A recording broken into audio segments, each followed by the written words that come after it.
violence in your eyes and it's a silent fighting. I see the lies in their mind and you can't decide cause they only blinding. Go away and go from the bad guys, follow my advice cause they're gonna be biting you. They're gonna kill if you let them through. Go, mommy, go now. I really don't want to see you cry. Mommy, go now.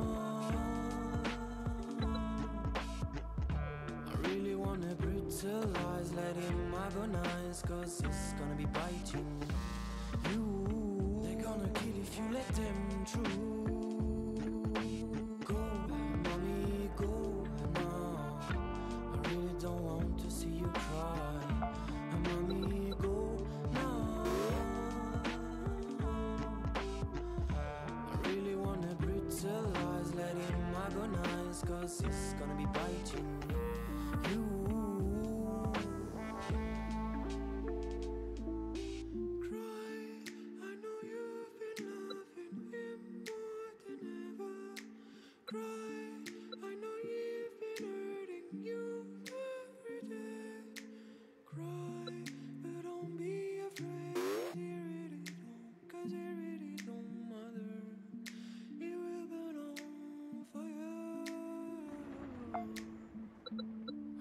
Violence in your eyes and it's a silent fighting.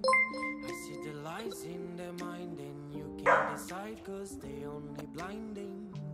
Go away and go from the bad guys, follow my advice cause they're gonna be biting you. They're gonna kill if you let them through. Go, mommy, go now. I really don't want to see you cry. Mommy, go now. I really wanna brutalize, let him agonize, cause it's gonna be biting you. They're gonna kill if you let them through. Go, Order was just picked up. It's on the way now. I really don't want to Be here at 9:10.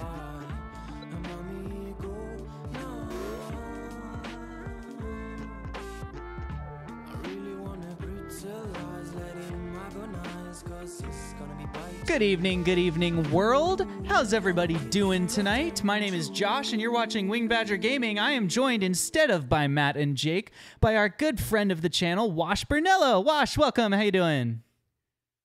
Hi. Wash is a fantastic model painter who is painting his way through the monster manual one creature at a time. I'm not sure how many he's done, but it's in the like several hundreds so far that he's done. And he even printed a Winged Badger mini for us, which is like the coolest thing ever. Also, you may notice I'm being joined by my dog Lupin. That's because our Discord today voted to include him at the beginning of the stream. So I'm going to just hang out with my dog and talk to Wash. Wash, how you doing? What's your life like right now? Tell me one thing that's awesome that's happening in your life right now. One thing that's awesome is that I get to stream the guest stream with one of my very good friends for the first time. This is an absolutely new thing for me. Yeah, it's our first collab. I'm super excited about it. And it's also like the first collab that I've ever done with another DM. I've been DMing a lot and I have a lot of friends who are DMs, but they kind of like, they do it and then they go away and then I do it and then I go away and then they do it, but I've never really like collabed with another DM, so I'm super duper excited. It can definitely be lonely being the DM. Oh look, there's our badger. Look how good that looks. He even used the colors from our logo. Like I sent him the actual CMY values and he mixed paints that match our colors. So if you look down at the bottom of my screen, there's the Winged Badger logo. He used those same colors on that model because he's amazing. F Skater, I see you in the chat lurking. Got the mod in the house. I just got a text from DoorDash about some Krispy Kreme donuts. So hang on, I have to read this. It's important. Donuts are very important. Okay, it just says, good evening, hope all is well. My ETA is 9:15. So at 9:15, I'm about to get a S'mores Lover's dozen donuts from Krispy Kreme. Because Anyway, so that's happening. Maybe we'll even show off we'll do a little donut review on stream here. I don't think you need a reason to get donuts. Like, it's just... That's true. Like, I don't need to justify myself to you. There are some foods that are just like the blessed foods. They're the ones that are just, it's just the gimme, you know. Yeah, I agree. You don't need to make excuses for those ones. The blessed foods, the donuts of many things. Werewolves, welcome to the chat. Good to see you. Werewolf says, Wash, that you have created the ultimate champion. No one can defeat the winged badger. And I agree with him, obviously. I mean, part of me wants to say you heard it here first, folks, but honestly, he hasn't shown up in the game yet. I've already built out a stat block for him and maybe a little bit of a backstory. No way. Hope to put him into... Oh yeah. Oh, absolutely. I'm not gonna make a mini that actually turned out this good and not use him. Dude, that's amazing. Whenever you use him, you need to let me know, and I will also, when we start this next campaign, we'll work out a guest feature where you can bring him in. That'd be pretty great. Still working on a voice. I don't know what the voice is going to sound like yet. What are you kind of leaning towards right now? If you are leaning towards. Honestly, it's been a crazy week. Voice wise. Yeah. I don't know. I'm kind of. I mean, this might be an obscure reference, but kind of leaning towards Mr. Beaver from the Chronicles of Narnia. Well, he's kind of got like a little bit of a dad voice, you know, but he's like short and stout. I like it. It fits with the, he's the dude with the axe over his shoulder. Yeah, I dig it. But see, he's also got like this celestial thing going on. I don't know. Yeah. I haven't come up with much for the wings yet. That's gonna be an oddity, but we'll figure it out. Yeah, it'll be rad. So tell me about your experience with D&D. How long have you played? What's kind of your favorite edition? Like, tell me a little synopsis of Washburnello's experience with D&D. Sure. I mean, if we go back a long ways, I've had I'm an 80s kid, and I've had a long fascination with D&D for a very, very long time, but never really knew how to get into it. That's kind of the story for a lot of folks I've heard, is that D&D is one of those things that it's weird to explain without showing somebody how to do it, and you kind of have to like. Are you having way too much? You're having way too much fun. My dog is licking my ear. I promise I'm not laughing at you. I'm digging your story and I'm listening. No, it's no worries. But it's yeah. So I never really had anybody to show me. My initial exposure to it was through the Adventure Zone. And that kind of introduced me to like the mechanics and the storytelling aspect of D&D, and then I got into Critical Role, and that kind of showed me how it's supposed to work around a table, because Adventure Zone, it's an audio drama. It doesn't really give you the around the table experience, which is great in its own right. But the very, very first game I ever ran was a Pokemon game for my kids. They were like between 4 and 9, maybe 10. And it was a train wreck. It was awful, but they loved it, and they didn't know any better because they were between 4 and 9. Right. But yeah, I got into 5e, and it didn't really change my life, but it definitely dominated my hobbies. It's like all of my hobbies circulate around it now. That's so cool. It's fantastic. I've always wanted to try the Pokemon RPG, but I've never had enough willing participants or with any other role-playing system. Mostly people want to play D&D, so I end up always running D&D games. I'm really excited about Numenera. That's the one that's like hyped up in my head. I'd love to try that sometime. Yeah. I don't know when you're playing it, but in my experience, when the hype is there, you got to capitalize it, or else it moves on to something else. That's true. Well, and that's, the other hype that we're planning to capitalize on is the Avatar: The Last Airbender role-playing game. We backed that so that the day we get the source, which should be January 1st, we're going to start a campaign in that world too and play around with it. We're pretty excited. I'm really excited about your improvisation of animal combinations. Yes, right? Do you mean just a Bear turtle? No, just a bear. It's just a bear. What? I mean, you must mean a bear Wolverine. I love it. It's so much. This will be my badger dog. That will be my first improv animal because he's got the badger colors. He's just like, look at his little badger face. Got those badger colors. Well, there you go. You gotta have your winged badger. Yeah, it's like an eagle badger. Yeah. Or a badger eagle. Yeah, I love it. Badger Eagle. Subscribe to Badger Eagle Gaming. It still fits. It still works. It rolls, you know, right off the tongue kind of a thing. It's decent mouthfeel. It's not the best mouthfeel, but it's workable. Other news in my life, I got my commercial drone license earlier this week, which means I'm allowed to fly a drone in exchange for money. And I also got my drone earlier this week, so I've been flying it around, getting used to the controls and learning the camera and everything on it, and I'm really excited about that. So hopefully sometime soon I'll be able to work some drone footage into our stream somehow. My drone even is able to live stream, like, straight out of the drone. Ooh, I don't know what I would use a live fancy. stream right out of the drone for, but it's able. Maybe I can do like a, you know, like at the beginning of a sports game where they have like the big aerial shot. Maybe I'll fly to my backyard before we stream and get the big aerial shot of the house and then like fade into the camera that's in the room. You need to hook into DoorDash's API and get it to follow your Krispy Kreme donuts so that you can just have like a top-down view of the car coming to your house. That's awesome. Yeah, I hope they're getting here soon. Their ETA was 9:15. I'm hurting for my donuts. I gotta have it, man. It's been okay. Should we maybe get started? Do you think? What are you thinking? Maybe we should explain how this is gonna work for the chat here. Yeah, give me the rundown. Cool. I was glancing a little bit during the pre-show break through these rules. Yeah. But like, what was like your impetus behind this? What drove you to be like, instead of creating a world, let's do it this way? So I love collaborative world. So for chat, in case you don't know exactly how Dawn of Worlds works, because that's in the title of this stream, Dawn of Worlds is a role-playing variant of world creation. So it's like taking D&D Session 0 and turning it into its own role-playing game. And it's pretty simple mechanics and it's pretty easy to do. But basically, Wash and I are going to be role-playing as like the Elder Gods, basically. And we have chosen to be the gods of chaos and order. Just, I mean, they're arbitrary. It's not like they're from core source or whatever. But just to sort of influence our decision-making and add some flavor to it.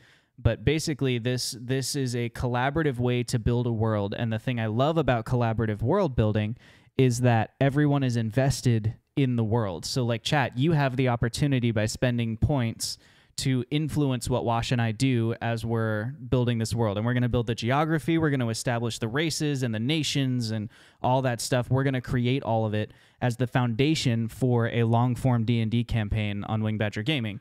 So that means that you have the chance to add little Easter eggs or create cool magical items that we will hide as loot somewhere, or you can cause catastrophes to afflict the map, just some fun stuff like that. And overall, we are creating the history of the world. So then when the actual campaign is happening, you already understand a lot of the setting, as opposed to like when you listen to the Adventure Zone or Dungeons and Daddies or Critical Role, like you have to learn that world before you really get it. Mostly you're just there for like the players. But this way you have a chance to be literally get in on the ground floor. Like you know the world, and then the players are just living in it. And so you get to recognize things like, oh no, they're going to those mountains. Like, boy, that's going to be a tough session. And, you know, stuff like that where you get to be involved in it.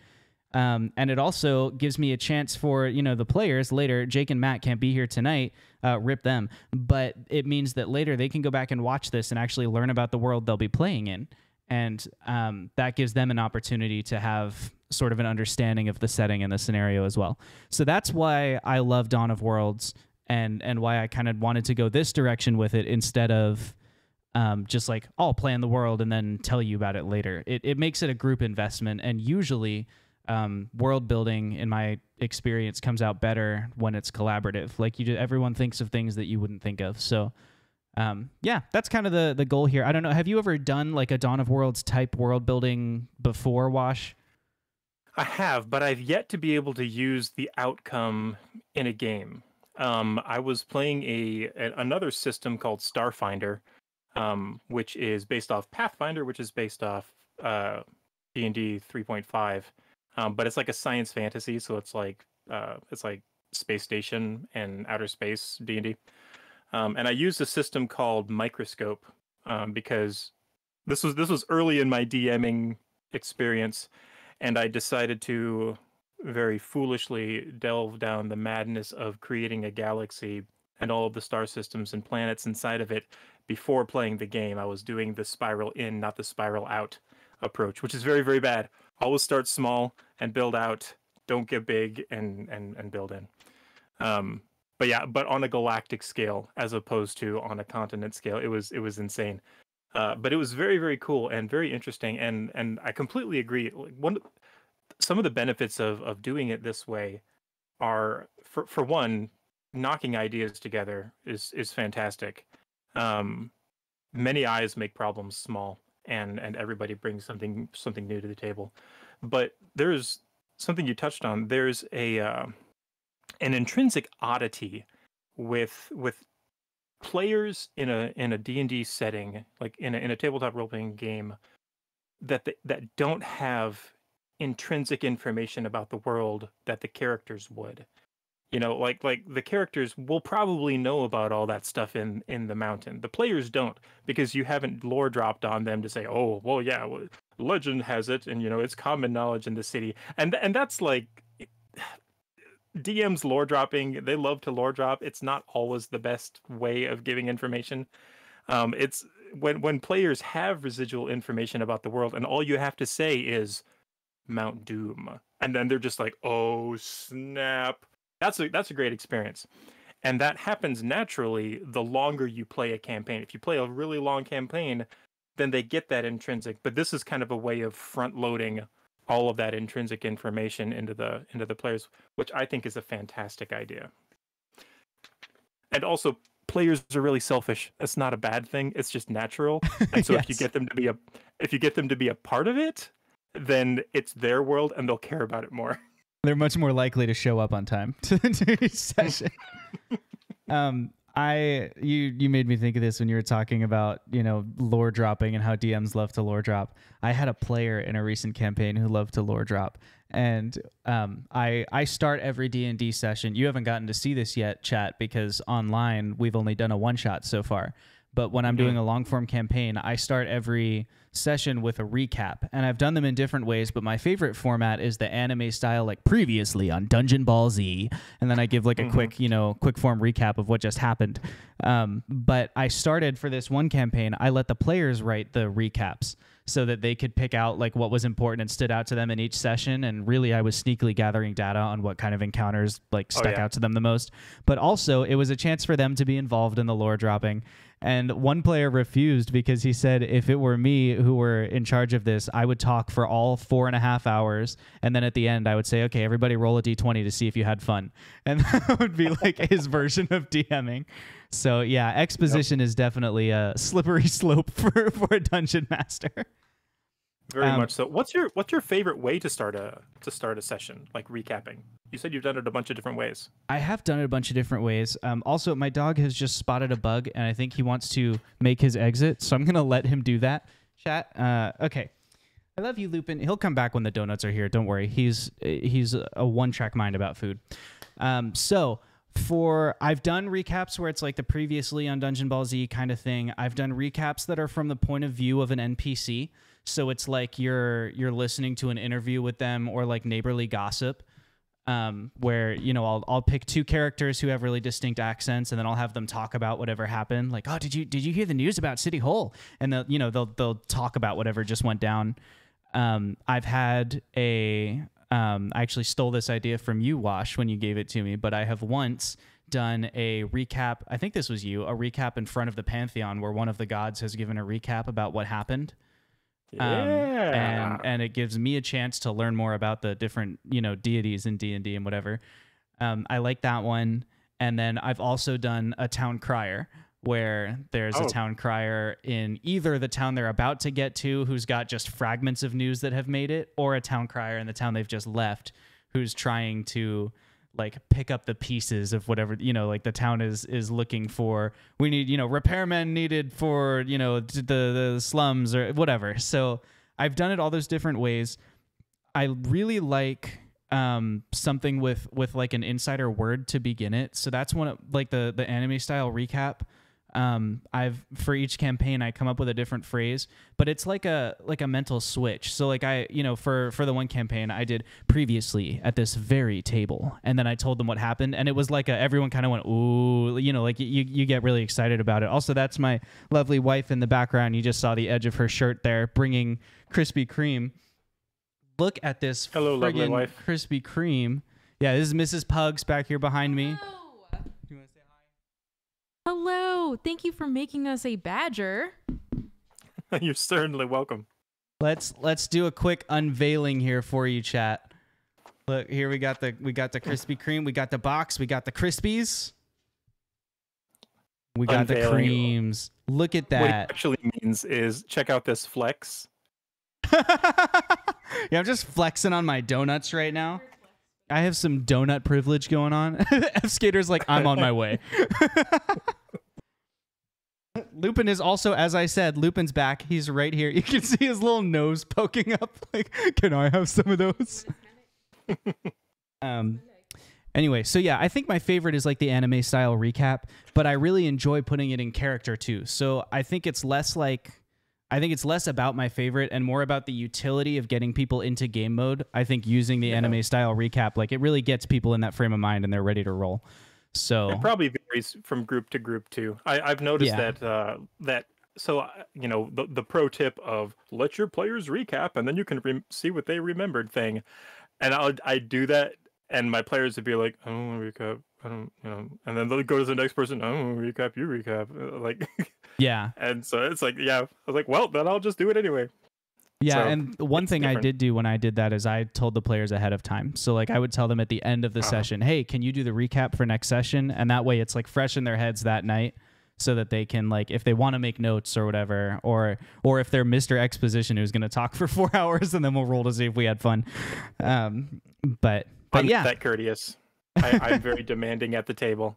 I've also just realized that my Spotify just has sort of been like, nah, I don't feel like it. Let's get those tunes back, man. Let's get those tunes happening. There we go. So I think we should maybe move into the creating a world phase of our evening. What do you think about that? Feel good about it? I think it's a terrible idea. I'm reconsidering everything. No. Oh, okay. Let's well, thanks for watching tonight, and go. Oh yeah, before we get into that, on Dragon Ball Z, where we actually cast the Spirit Bomb. Exactly. Before we do that, I want to give a shout out to Washburnello. You should go check him out, chat, and give him a follow. Spend some time over there, hang out with him. He's a great dude. His streams are really fun. All right, let's hop over here and take a look at the world. Oh, that's not the one. That's the one. Okay. So what you're seeing in front of you is a generated world, basically. I had an AI create this world. And Wash and I are going to be taking on the roles of the two elder gods. I will be the god of chaos, because that's great.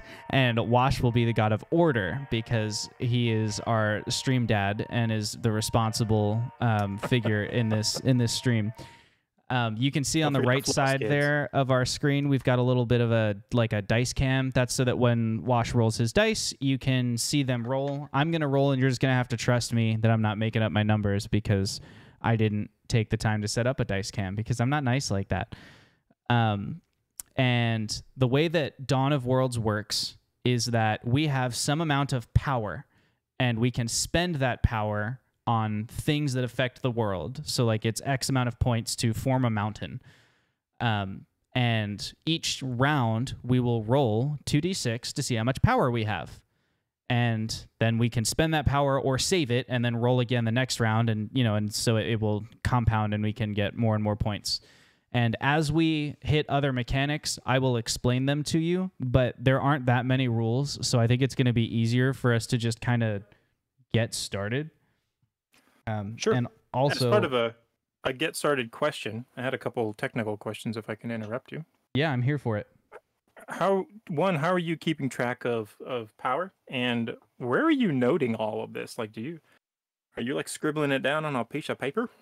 Yeah, so I have a Google spreadsheet over here. One column says in the year, and then the years are 10, 20, 30, whatever. I just broke it into 10-year chunks.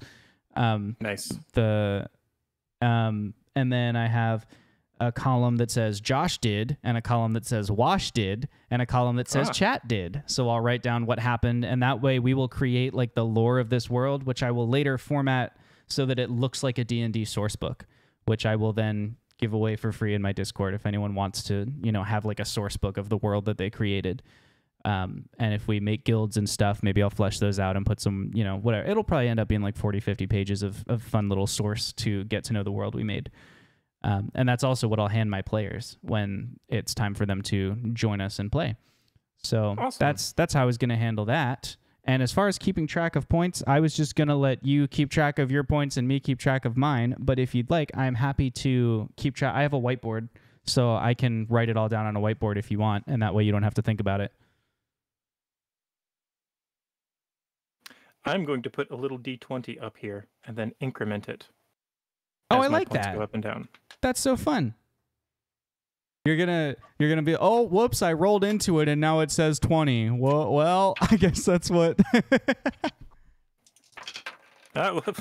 Super bonus. It went up to 6. It adds it automatically. It's a magic D20. That is magic. Lupin is licking the box of donuts, like from the outside. Like maybe I can just taste the smell.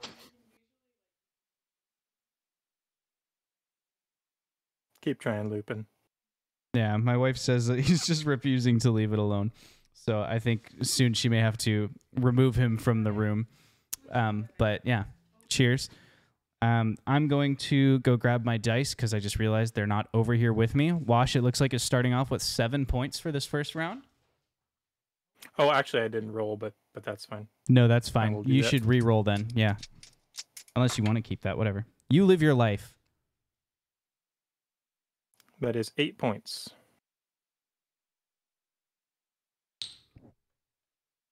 I'm sitting on 5 points as the god of chaos. Behold. So what you're looking at, chat, is Photoshop on my computer, and I'm gonna literally like just hand draw in or label or whatever the different things that we do. My Spotify stopped again. Gosh, Spotify and I are not getting along tonight. I think Discord is cutting it off. So yeah, that happens to me a lot. As the god of order, you should probably go first. I feel like you would care where your place in line is. So what'll it be, Mr. God of Order? Okay, so let's see. First age. What does this mean by like shape land? Like how does that represent? It's like 1 inch of land. I guess that's 1 hex. Yeah, we're gonna use 1 hex instead of one inch. But shaping land is, if you scroll down in this source document, it'll give you like a better description of each one. But shaping land is anything that is terraforming. You can make a river that crosses that 1 hex. You can make a mountain range there. Each hex is 30 miles across, which is the fastest rate of overland travel, basically. So if you were to travel slowly, you would spend 3 days in each hex. It's basically the spot, or the scale, I should say. In fact, let me write that on there. Also as an excuse to make sure my pen tablet is still working. Yeah, let's get a map key on there. Okay, it is writing.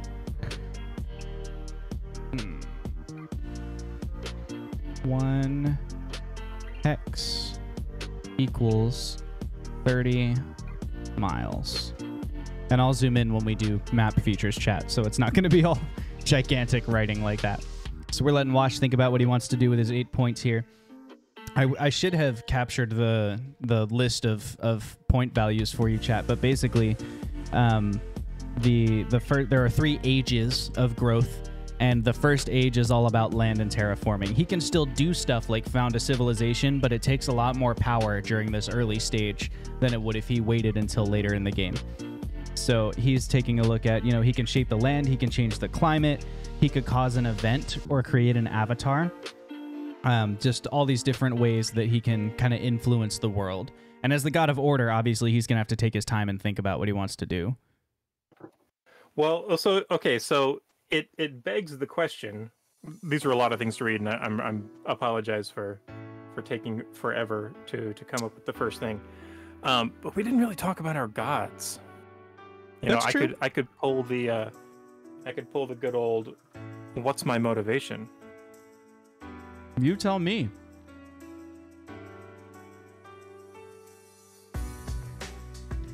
This thing's being dumb.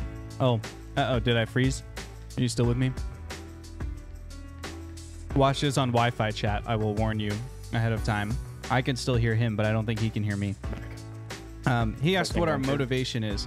I was thinking the premise for this is that these two elder gods, the god of order and the god of chaos, are the ones who create realms. And every time the party Fs up a realm, they get to level 20 and they use that power a little bit too heavily, they screw up a realm. These two elder gods have to go and make a new realm for existence. So like the D&D pantheon, the traditional gods of Dungeons and Dragons are sort of beneath us, and every time that we have made a new world, we give it to them. They show up for a while until another adventuring party reaches level 20 and Fs it up. You with me, Wash? Can you hear me okay? I Testing, can. 1, 2, 3. Okay. Yeah, phone call came in. I forgot to turn on Do Not Disturb. It's always something with me. That's something you'll know with my stream is that it's always going to be at least one thing. It's okay. You're worth the technical difficulties. Oh, no, I'm not. Okay, so here's what we're gonna do. I think I'd like to roll for my god's name first. Could you help me out with this, Josh? Sure. Do you have the capacity to pull up a web browser real quick? Yes, I can pull up a web browser. What are we... I'm not sure what you mean by roll for your god's name, but I can pull up a web browser. I got the old Firefox. Yep, that's what I use. FantasyNameGenerators.com. All right. If you're not, we're not venturing into the internet unknown here, chat. So if Wash sends me into dangerous territory, it's not on me. This is made by a lovely girl named Emily. Okay. And if you would search up in the center right there, the enhanced by Google next to the dead center, just search for God. You won't find God on Google. It keeps going down a little bit. God and goddess names? Yep, that one right there. Bam. All Scroll right. down a little bit. And then, so what I'm going to do is I'm going to roll a d6. Cool. If it is even, my god is going to be male. If it's an odd number, it's going to be female. Great. So we got a 4, so it is a male god. Okay. And then how many do we have there? 1, 2, 3, 4, 5, 6, 7, 10. So I'm going to grab ye old D10. I'll do the same thing here too.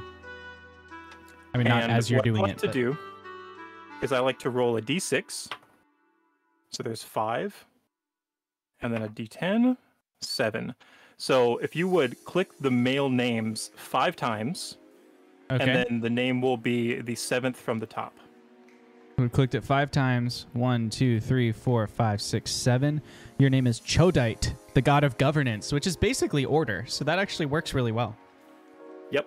And I'm going to give you a DM tip and secret here.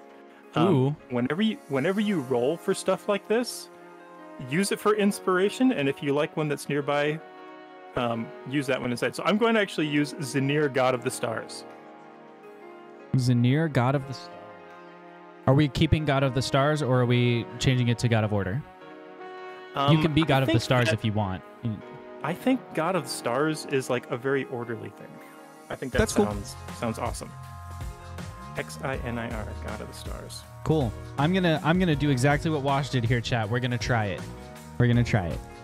All right, I rolled a 6 on my D6. Oh wait, I forgot to roll for male and female. So even was male and odd is female. Is that right? Yep. Okay, so I got a 6. That's even, so it's a male. Now let's see how many times I'm clicking. 3 clicks. Let's do this to 3. And what number from the top? Number 9. Choosmos, the god of dawn. I'm just checking to see if I like any of the other ones more.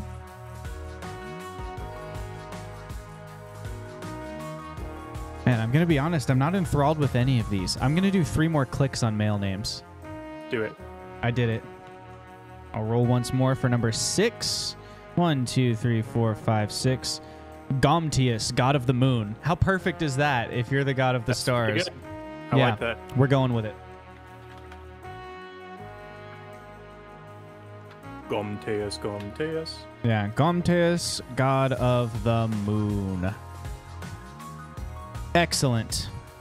Okay, we've got our names. We've also got our initial points because Wash has 8 points and I'm working with 5 points. So now the next phase of our journey is to start spending those points modifying the world around us. Yes, and I have one more question. Yeah, hit me. Are there we have starting land because you've got a map there. Yes. Do we have starting races yet? No, we have to establish any races that we want to establish. I'm also, just for the sake of it being a canonical D&D world, I'm going to say that at some point across history, all of the standard Player's Handbook races will have found their way into the world, even if we don't establish them specifically. But the ones that we give a history to have a storied history, and the other ones don't. That's just how I'm going to handle that. Also, our chat says they would worship the god of the moon. I appreciate the shout out since your name is werewolves. It makes sense. Oh man, that's perfect. Yeah, that makes sense because it looks like we're touching and primarily recording the history of a continent. It would make sense that races that might originate from other continents and make their way to this one. Yeah. I think I'm just gonna hang on to my points. I don't think I have enough that I really like. I really don't want to. I don't feel a need to like tinker with the map at all yet, and we don't have any races. And I don't have enough points to make a race, so I think I just want to hang on to them. There is one called Create Order, which is like an order of people, and I thought that very fitting. But we need people to make that one's actually 3 steps away because you need a race, and then they need a civilization for the order to be part of. An order is like a guild, so an order would be Knights Templar would be an order, or a religious sect would be an order.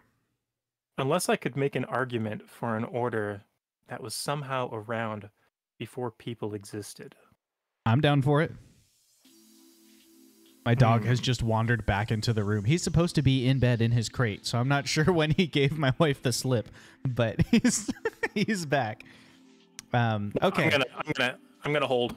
Cool. You're gonna hold. Yep. I'm going to explain one rule about points because you're holding. If you end your turn with 5 or less points, then you gain a +1 bonus when you roll the next time. So just to like kind of reward you for using your points. And that +1 only stacks 3 times. So if I end this turn with 4 points, I get a +1 next time. If I end that turn with 4 points, I get a +2. And if I end that turn with 4 points, I get a +3. After that, it's just +3. So just to bear in mind. There's nothing wrong with holding your points either. The dice will reward you, but just so you know about it. Let's take a look up here. I feel like as the god of chaos, this land is much too orderly. Like if you look up here, you see all of this sort of green open plains area right here that I'm circling.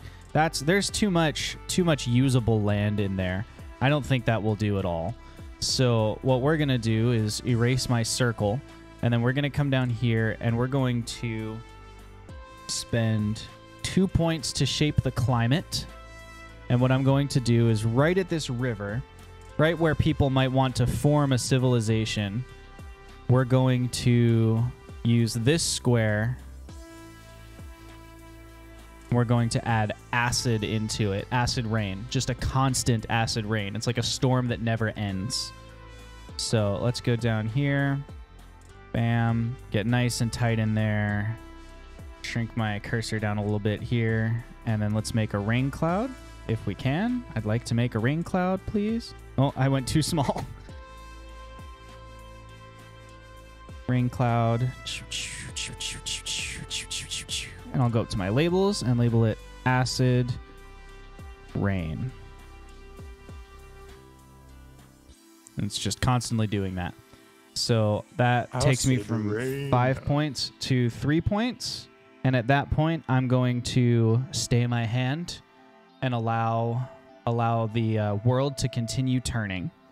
So let's roll for our new points here. I will be adding... How very orderly of you. Yeah, I will be adding 5 + 1 to my score, so that leaves me with a total of 9 for this next round. What about you, Wash? I got 6. Nice. So that's going to bring me up to 12. You're rolling in Right. points, Wash. Let me mark down what happened Oh, in the 14. first 10 years of existence. The goddess of the moon.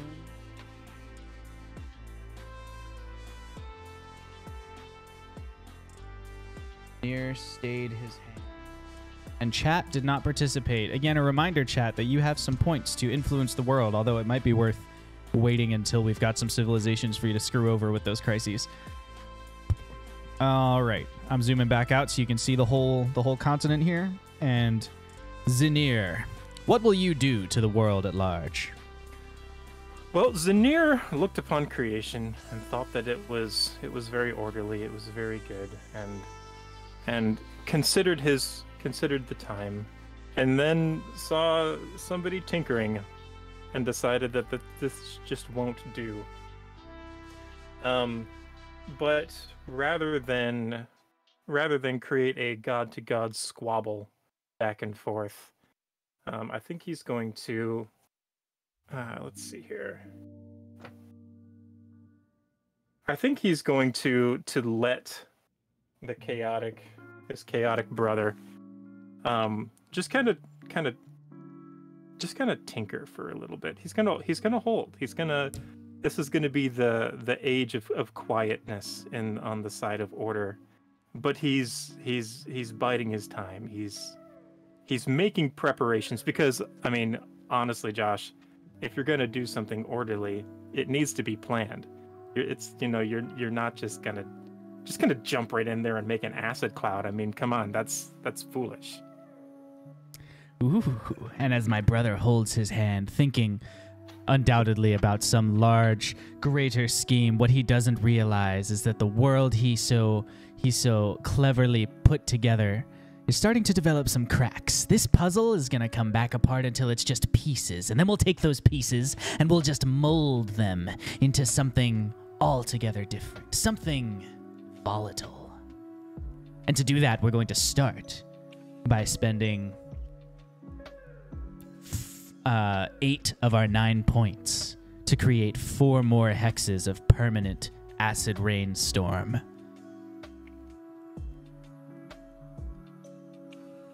We'll put some acid rain there. We'll put some acid rain right over here. This way, the only way to cross will be to cross the river at its widest points, rather than taking this easy land route, which is, of course, for pathetic mortals. How many years are in an age? In the first age, each round is 500 years. There's no real limit. Okay. We decide when we want to move from one age to the next. Gotcha. And Nice. I shall continue the acid rain. But I will get rid of this first acid rain label, and that way there's just the one. And on that note, with 1 point remaining, feeling the rewards of a long day's work, I shall stay my hand and rest for a year or two. And so it is that, after the first 1,000 years of creation, the only real interloper in the world at large was Gomteus, god of the moon. I like it. Okay, I have rolled my points. I am working with 7 for the next round. I'm rolling pretty high. That's 8. I've actually pushed past my D20. I'm now at 22 points. Cool. And on the third day, or the third decade of the first age, far to the east of the acid rains, I've already forgotten the name of my god. What's it? Zinir, god of the stars. Zinir. Zinir took his hand and plunged it deep into the heart of the mountains. That big, right there in the center. Plunged his hand deep down into it, into the. We'll say it's a deep red stone, and crushed it and compressed it with his hands, and made a race of rock people. I'm going to create a civilization, or create a race.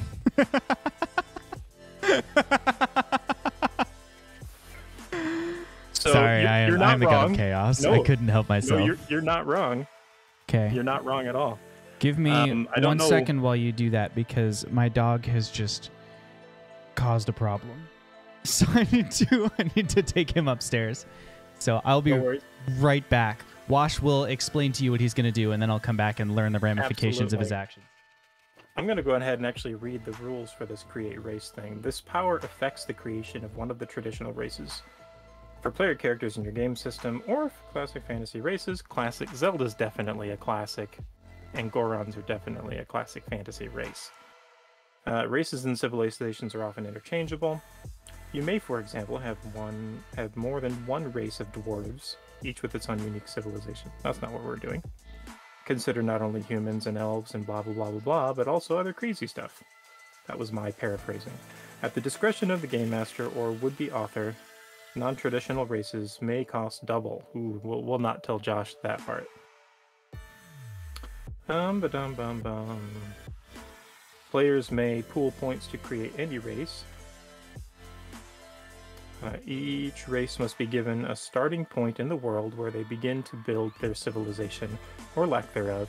Races start either natural or aligned, 1 good or -1 evil. See Purifying Corruption. So the Gorons are definitely going to be good guys. I need a different name than Gorons, though.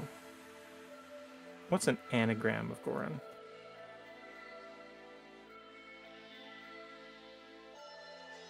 What do you think, chat? What's a good name for rock people?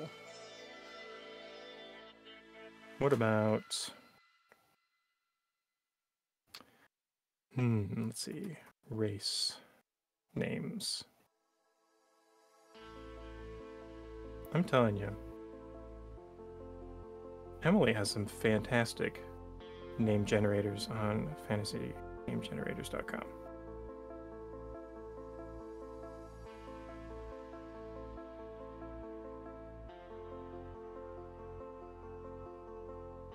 What do we have here? I have returned, friends. Tell me about the world we're making. So, My these chat rock suggests people, mountain golems. I'm not sure what you asked, but that's their suggestion. mountain golems. So the thing is I don't want them to be golems. They are going to be like a sentient race. Golems are typically like an elemental trapped inside of a material that animates it somehow. I'm just flipping through fantasy name generators under her fantasy race names. What about...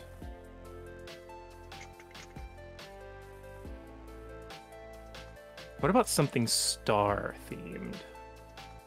What about...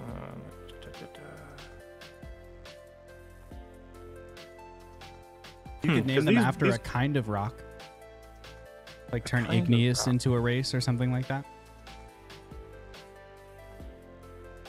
I like that.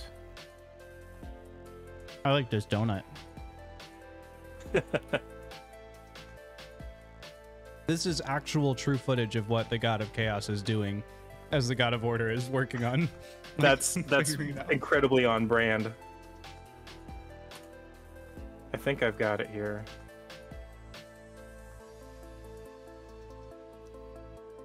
I'm trying to look at the spelling.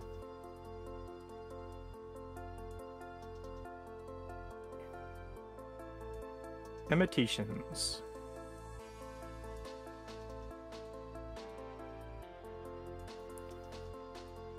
They're the Hematicians.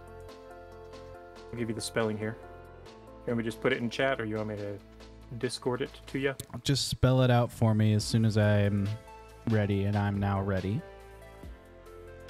That would be Hemations.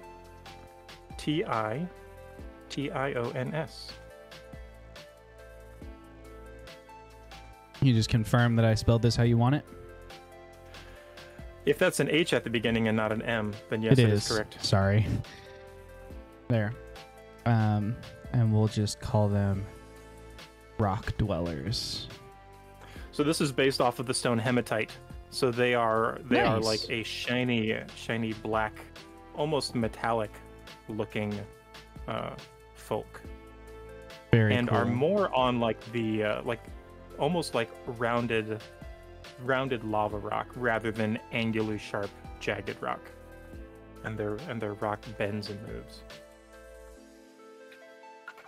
I love it. So that brings me back down to 0. Awoken from his donut sugar coma by the sounds of creation happening on a world that hitherto only he had exercised any influence over. Gomteus, god of the moon, looks down and sees, why, there's a civilization there. A people of rock. A rock people. And then he looks at his chart. He peruses his options. How can I create chaos? I don't want to directly undo something my brother has done, because I don't want a war with him. Order and chaos, as we all know, cannot have a direct war, for they are polar opposites. Neither can overcome the other. It's like a fire and shadow. The presence of fire, without the presence of shadow, is no longer fire. It's become something other. So I need a way to leave my mark on this civilization without causing irrevocable damage, shall we say, without undoing my brother's vision for what these people could be. And to accomplish that, I think I'll need to think just a little bit harder. And so I'm going to choose, with 7 points of power, to stay my hand for an age.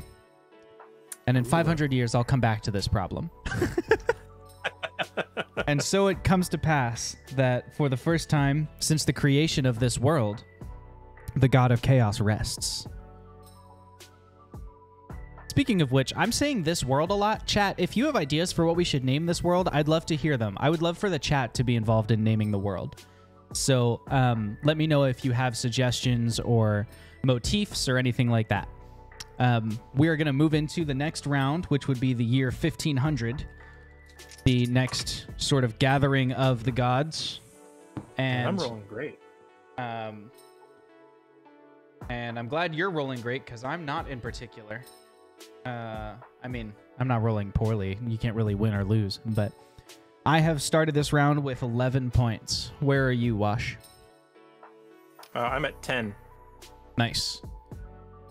10 points it is. And so, Zenir, god of the stars, what will you do?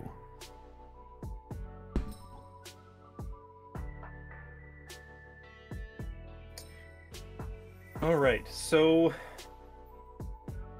Zenir finds it very, very orderly of his brother to stay his hand at the end of his work, and looks at him, pondering that maybe there's hope for him after all.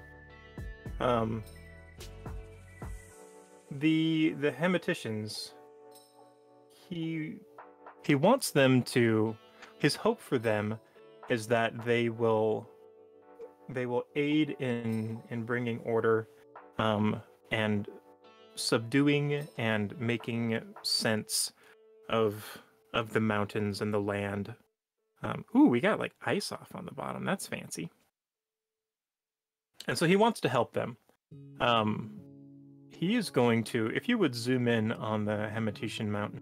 I shall zoom in, enhance. Enhance.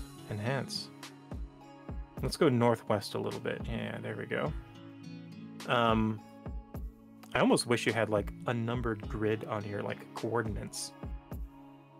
I didn't think of it, and I'm not sure how to implement it well now. I wonder if I can put rulers up, and you can use the rulers to identify something on screen. Let me try that. No worries. I'll just point at my screen. You know where I'm pointing at. Just like right here. Yeah, just right This there. one? That works. Yeah, this one right there. Yeah. Right there. You mean... Actually, I could probably go like this. You mean right here? Yeah, there we go. that one right. No, I'm just kidding.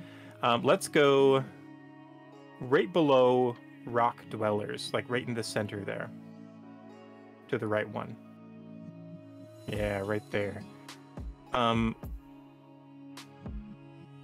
Zanir is going to kind of shape the land a little bit. Now with the land, this is like creating rivers, creating streams. Would it be within the capacity of this one to create a spring? Oh yeah. Okay. So he's going to create this spring that comes from deep underground, and almost turns this mountain into like a water volcano.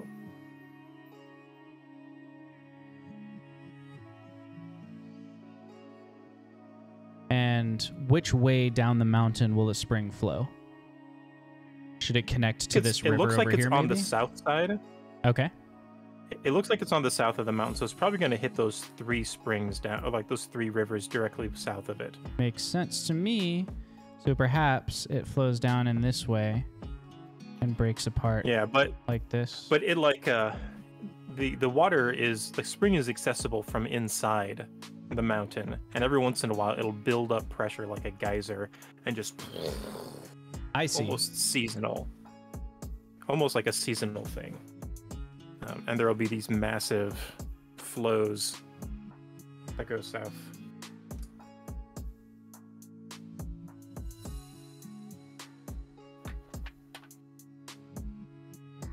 I like that. That's a really cool detail. The chat has suggested a world name. How would you pronounce it, werewolves? Is that Regdab? Is it Redjab? It's a badger backwards. Is it Rajab? Maybe a little Hebrew influence there, Rajab, like the way you're pronouncing it, or you know, how do you want it to be pronounced? Regadabi. While chat's thinking about how that's pronounced, is that the only action you're going to take this turn? So can you take multiples? Is there a limit to the number You of can actions spend that you however many take? points you have. Really? Yep, that's how I made the Interesting. 3 acid clouds all in a row the one turn. That makes sense. That makes sense. Let's see. I've got 7 points left. What can I do for 7 points? Shape some land or some climate. I'm going to. Okay, so when I made the Hematicians, they it said I got to pick whether they were good +1 or evil, which is -1. So I Right. guess we need to like record that on there. Sure. What are they? Of what their alignment is. They would be good. They would be +1. Okay. Good and evil are represented rather than just the alignments good and evil. They're just above or below 0. And we as the gods, or you as the chat, are able to influence them plus or minus 1 at a time. Werewolf says roll for pronunciation. I'm not sure how to roll for pronunciation. I'm not sure what the different answers options would be there. Flesh out your concept for me, werewolves. Okay, so far the Hematicians... Is it Hematicians? Is that what they're called? Hematicians.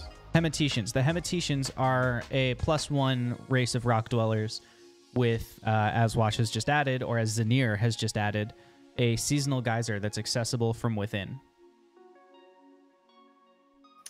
And I think I'm going to...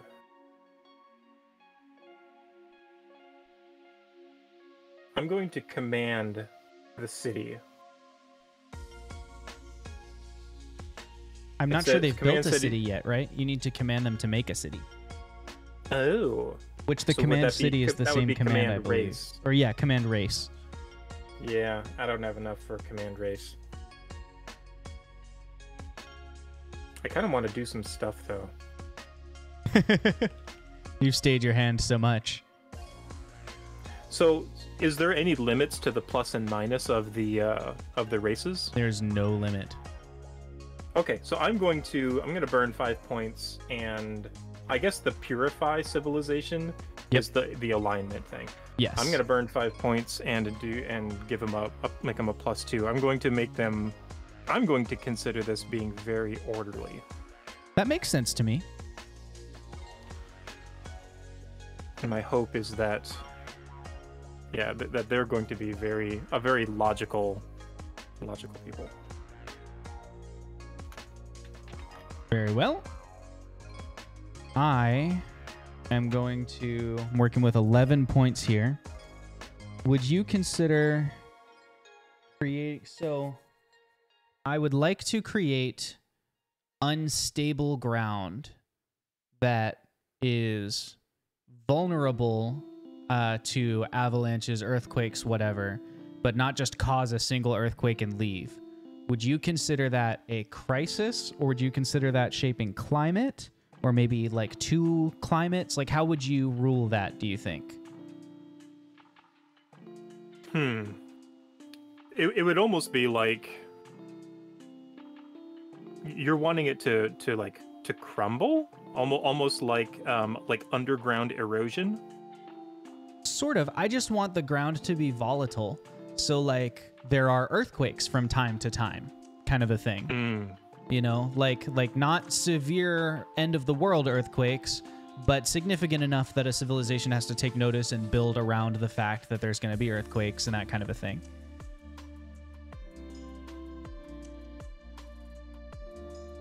Like a casual California. Or you can say that is not. I don't think an earthquake would be weather. I think that would be a geometric thing. So maybe a shaped land? Yeah, I think it would probably be shaped land rather than shaped climate. Makes sense. How you modify the land is kind of up to you, but I think that would fit more in that. Okay. Because as someone who needs to introduce a little chaos to these poor orderly folk, I feel that perhaps it would be good to deny them some resources. So in fact, instead of causing the ground to be unstable, what I'm going to do is I'm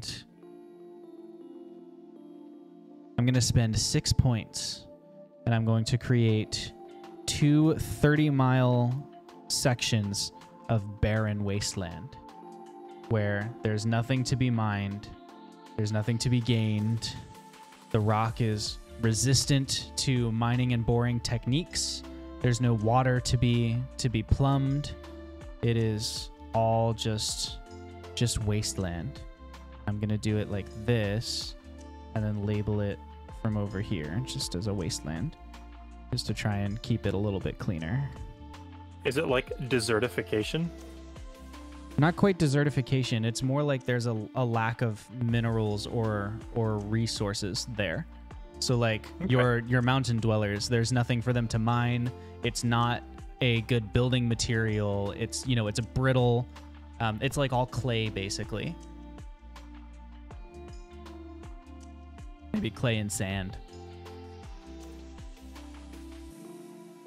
And chat pronounce Rejdab or Rejdab. How do you feel about Rejdab for the name of the world? I feel like it's a good starting point. I agree. What I would think would be fun is if we could maybe come up with something custom points-wise, so that throughout the ages, the name changes with time. Like the people might initially call it Rejdab, but then language and words change and whatnot, and maybe that's interesting. Maybe it ends up being Rejdabia, or maybe it ends up being, something like that. So how about each time we end an age, we make some modification to the name? I can dig that. What do you think about that, chat? Yeah, chat, does that sound good to you? So we're going to start with Rejdab exactly as you've given it to us. And then each time an age ends, we'll modify it in some way. And chat, you can speak into that, or we can speak, like everyone can participate. It can be a big old group think, but we'll find a way that kind of language is evolving. And that what I have done has set me back to 5 points, which will qualify me for a +1 next round. And at that point, I'm going to be still. Chat's on board. Oh, wait. It's you.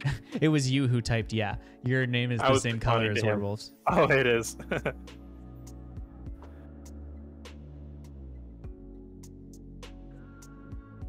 I rolled 7 for this new round. So I'm up to 9 points. So I was just recording what's happened in the history of Rejdab that year. And then I should roll for me. Oof. A 1 and a 1. It's hard to inflict chaos when you don't have any chaos energy. The God of Chaos might need to caffeinate. All right, Wash, what you got for us?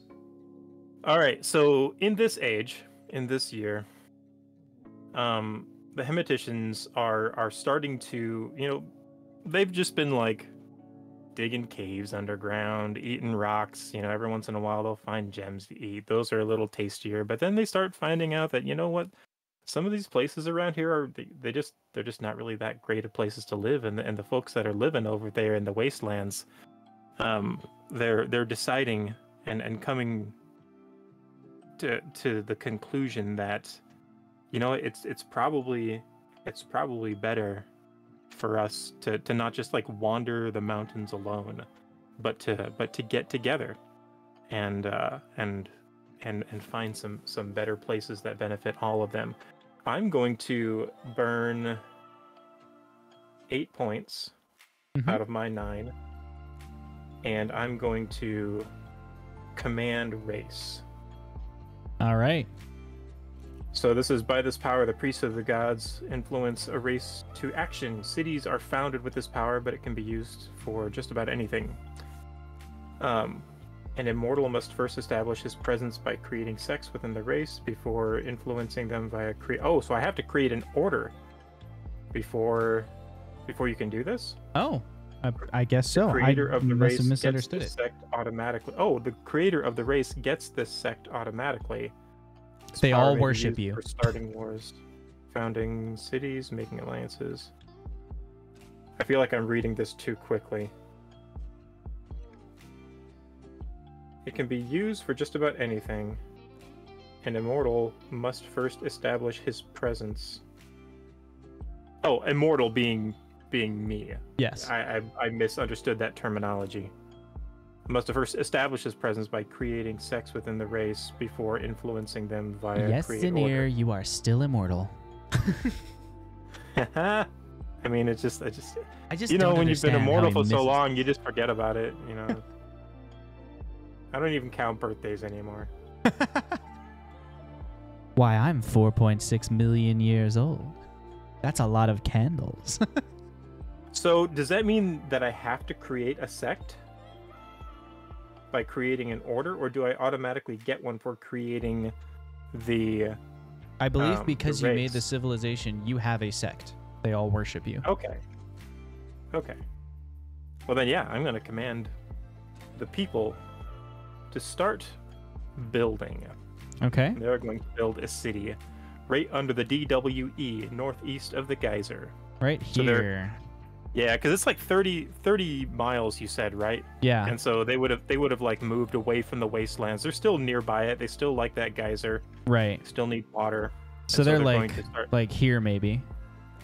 Kind of where their city might Yeah. be. Yeah. Okay. And I'm just going to use like a rough pentagon for all cities. Okay. And then if you have them add things to or from it, we'll approach that when we get there. Have they named their Word. city? Oh man, hold on. Let me go to fantasynamesgenerators.com. All right. Is that your turn besides the name? That is my turn. You go ahead Right. while I cook up. Yeah, the while name he here. thinks about names, we're going to think about what to do as the god of chaos here. With 8 points, what can we do? With 8 points of power. Unlimited power? No, it's not unlimited power. I think actually we are also going to sit on our 8 point. We're going to delay. We're going to stay our hand as the god of chaos.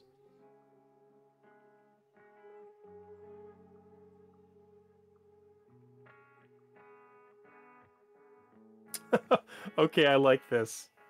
I like this just because it's a little silly, but it also makes sense for like You know how some names we just like take for granted, Yeah. and because they've been around forever. Like Johnson was literally John's son. For rock And, people, like- I bet they take names for granite. I mean, you're not wrong. You're not wrong. The city is going to be called Nowood. Nowood.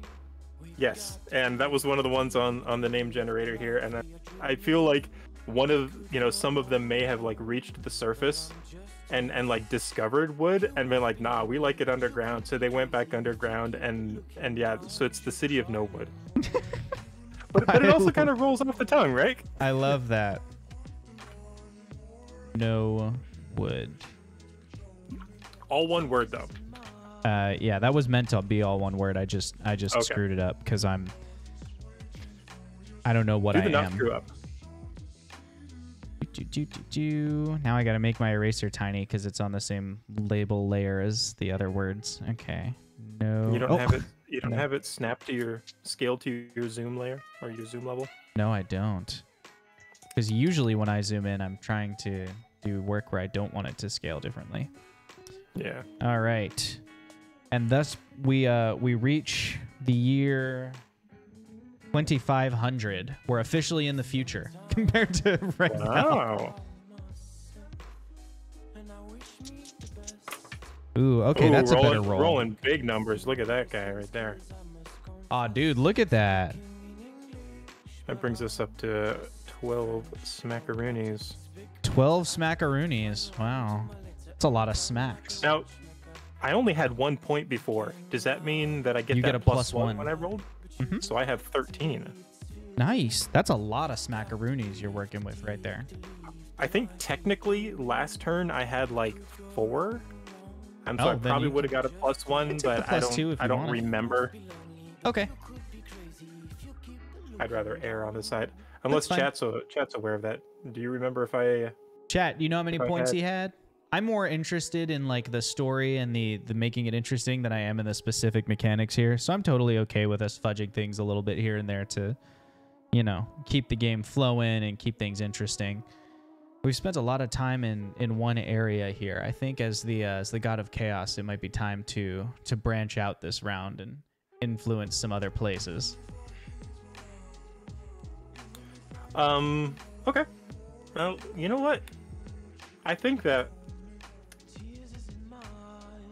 as the god of order, he feels like this place has been very, very settled. He feels like there's a good foothold of order here, and he's going to reach into the rest of the world. Where will he go? Where did he come from? Where did you go? I think he's going to look at some of the land and be like, there's a lot of order here, but like many kinds of order, it could be better. He's going to do some refactoring. Okay. The shape land. Let me ask you, Yep. how powerful is shape land? Like we haven't really talked about the capacity of magic in this world yet. Okay. Do you have like some innate rules for magic? Nothing beyond like the core source of D&D 5, which is what we're playing. What are you thinking? So the North Mountains there, Yeah. north of the Hematians. Yep. If you could zoom in on that just a little bit. The very center of it, there's three hexes, right where your cursor is. Yeah. That's like the highest part of the mountain. I envision a peak right there. Okay. And I would I think Zanir, seeing that his brother has tainted and tinkered with the mountains of the south, he's going to cut that off and send it into the sky. Just like remove this chunk of mountain? All three of the hex to the left and the hex below it as well. 3 of those. I'm gonna burn 9 points on this. Okay. So And so there'll be like a huge 60-mile in diameter mountain peak that he just almost cuts off like halfway through the mountain and just levitates it up into the air. cuts And it's going to just be like magically. I love like this. I'll just call it Floating Peak because no civilization has reached it to name it yet. As civilizations reach places, I'm totally open to them changing names of stuff. So that's, but I dig it. The Aarakocra need a home. Yeah. Let's see. We do this. We've created some acid rain over here. What do I have here? 16 points. 16 points is a lot of points too, you know? And I feel like I should use at least some of them this turn to make some things more interesting. What I'm gonna do is you've created a nice orderly bastion, brother. But for people to reach it, they're gonna have to think creatively. I believe these nice mountains with their smooth gradations up to a certain peak are a little too predictable. So what I'm going to do is I'm going to take 9 points and submerge here and here straight down to the water level. Oh, wow. Now, this is beyond the scope of your hexes, but I would be willing to, I'd be willing to bend on this if you want that submersion to go straight under the floating peak. Just, like, oh, yeah. all the way underneath I love it. I would love to do that. So in that case, we'll just sort of take the entire, this chunk of mountain range. Wait, Yeah. that's not... Like, not yeah, this is my necessarily to hex. the south, but, like, so the floating peak is, like, under, like, over this massive Got it. canyon. Almost Yeah. like its own little sea if you're bringing it down to water level. Like an Yeah. sea. So there's a floating peak, and then right here, we've now created and I took the full hex this time since we're going underneath, so I just took the, like, lower part of the mountains too. And we'll submerge that underwater. Submerge that. Submerge this. And that's an expenditure of 9 points from me. Drops me down from 16 to 5, which means I get my stacking bonus again next round when it comes to rolling points. And I will now make a record that in the year 2500, the god Zanir, god of the stars, flung the peak of the northern mountains to his domain of To the stars. the stars, and the god of the moon, keeper of chaos, submerged the surrounding mountain range Oh, beneath sea level. the umbral sea, because it is so low. I'm sure it doesn't get any sunlight. I except love for, it. Like, Yes. except for at like noon, Yeah. and even then, it's covered by the floating peak. I love it. The umbral sea. That's very lunar.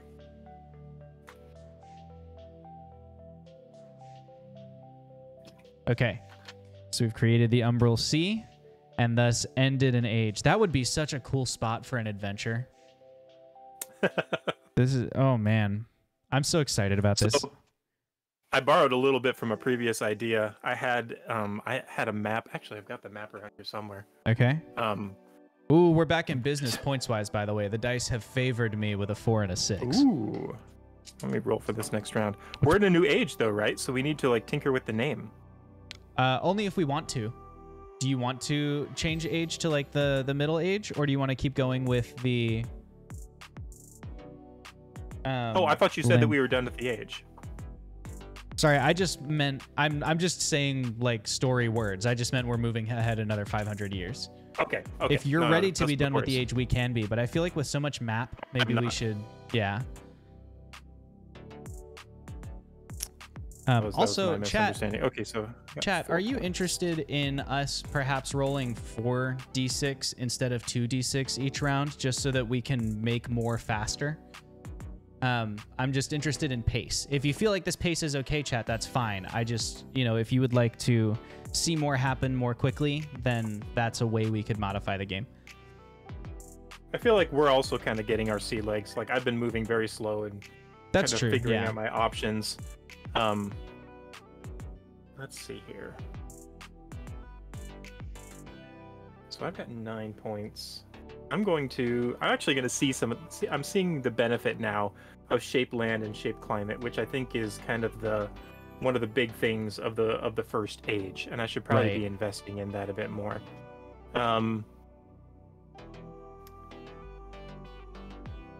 The trick is like making it orderly.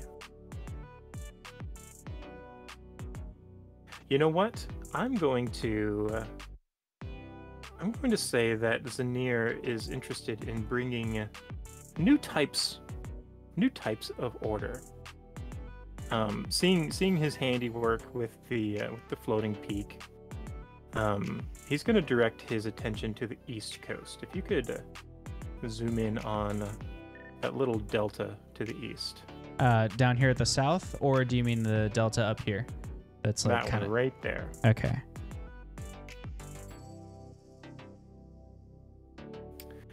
And he's going to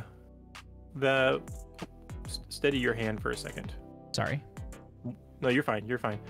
One to the left, or to the west, and one to the southwest. Yeah, right there. Okay. He's going to move his hand and grow a jungle. I like it. But the thing about this jungle is that there's a song that perpetually moves through it. Something in the, like as the wind blows the trees, they move to a rhythm. And like the birds and animals will move in step. And like the songs of the birds will harmonize. There's a musical nature to it. I love that. And that's going to be actually, if you would go one more to the west and one to the south, like another little triangle there. Give me 1 second to write down what the Jungle of Songs does, because I don't want to forget your incredible exposition.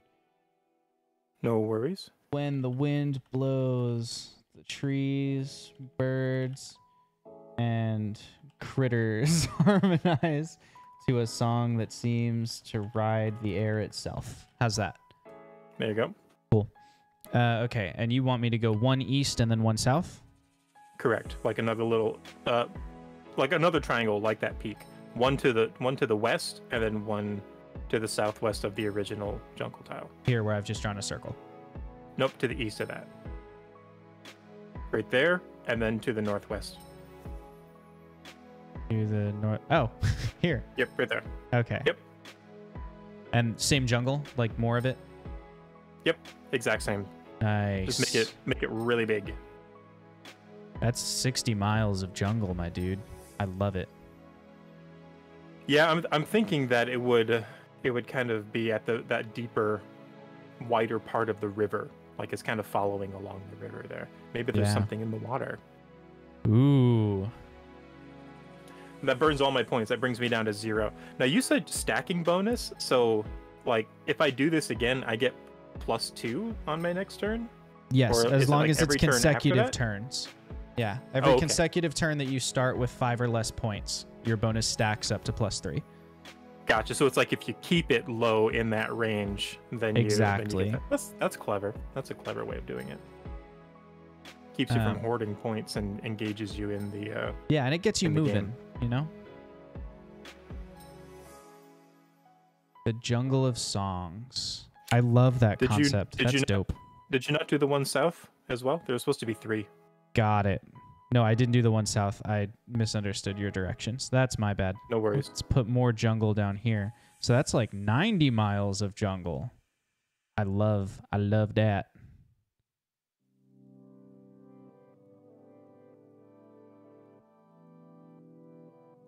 Okay. What kind Boom. of chaos are you gonna bring to all this, or are you gonna do your own thing? Are you gonna see chaos somewhere else, brother? I am quite intrigued by some of the opportunities in front of me here. I need to take a moment and consider carefully my options.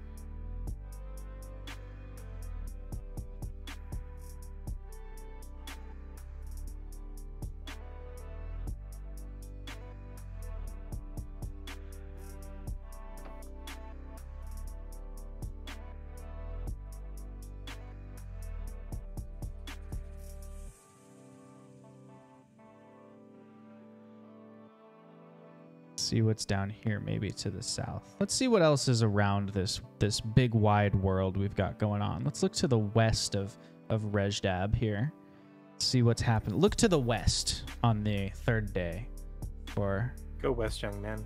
yes, let us investigate as we go north from the wall of acid rain here. I think it should turn to. It should get colder and turn to acidic hail, which will come down in a sort of spiky formation that will deal spike damage to you, but then also have lasting poisonous effects if you travel through it without finding a way to cover yourself or mitigate the effects. So we're going to I'll do a different kind of cloud cover here. I'm going to do it across 4 of these squares, which times 2 is 8 points. And so, in fact, I shall do it over... Instead of 8 points, I'm going to spend 16 points. And I'm going to freeze the river with the acidic ice. So, like this. 1, 2, 3, 4, 5, 6. And then this will extend to the east here. 7, 8. And why, you might ask? Because it pleases me. This is acid, hail, and the river then is like frozen. It's iced. Iced, indeed. Iced hail. And that sets me down to 1 point and concludes my turn. So I got 6, and I have a bonus of +2 right now. So that brings me to 8.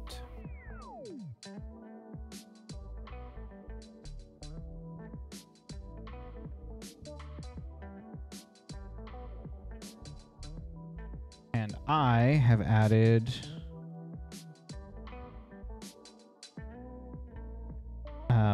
I have added 4 points plus I believe I'm up to 2 as my bonus. So that puts me at a total of 7 points. 7 indeed. All right, brother. To where will you cast your eye? I believe that the Hematicians have been living a good life. But there's danger that is starting to crawl across the land. And one of them has petitioned to me and is looking for guidance. And I'm going to bestow upon him the knowledge to build a wall. Indeed. To build a wall and fortify around their city. So I'm going to command city. Okay. So here the god directs one single city to create something. This can be a wonder, a wall, a school, a tower. Actually, you know what? Let's take off that wall. Go ahead and undo that real quick.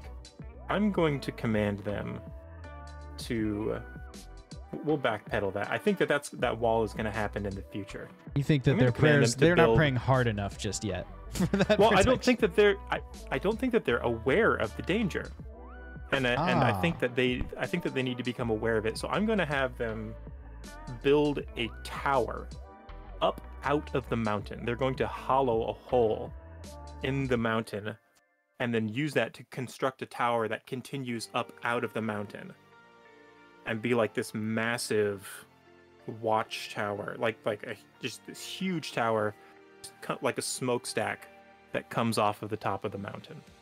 Got it. And there might actually even be like smoke billowing from it, because like within, it's going to be like city within the wall, but all the way down. I see. So the lookout tower is part of the city, really. Yeah, like it's like an empty, like a hollow tower with Got it. Stuff inside of it, but it goes down into the city, like into the mountain, into the city that is below the mountain. Got it.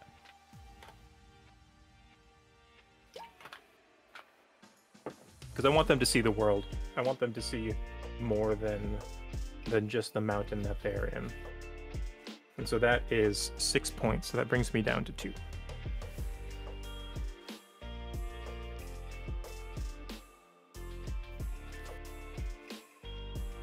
As a friendly What say you, reminder to brother, with anybody your- watching out there, we are playing Dawn of Worlds tonight with our friend Washburnello. And if you're having a good time, feel free to spend some of those channel points you accrue just by watching to influence the stream. I'm seeing some lurkers here on the chat, which is cool. We love lurkers. Do not feel any any pressure to participate. But just so you know it's there, if you're interested, feel free to get involved that way. We'd love to have your input. And brother, I'm going to continue my journey to the west. For the west is an untamed place, a wild place. And I feel it should remain so. I feel the west should be free. Should be left to its own devices, if you will.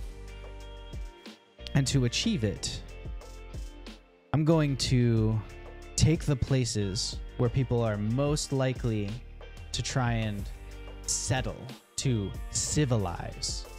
And I'm going to afflict them with, tell me if this is okay as a climate thing. I'm going to afflict them with a fog of confusion that leaves everybody within it acting at a disadvantage when they attempt to channel their intellect into something, to allow their instincts to roam free. Is that okay as a climate shaping? Yeah, I think that works. I think that's Okay. an interesting idea. Cool. So right here at the delta of these rivers, So it's like a psychic storm almost, or something. yeah, basically. We're gonna take this one here.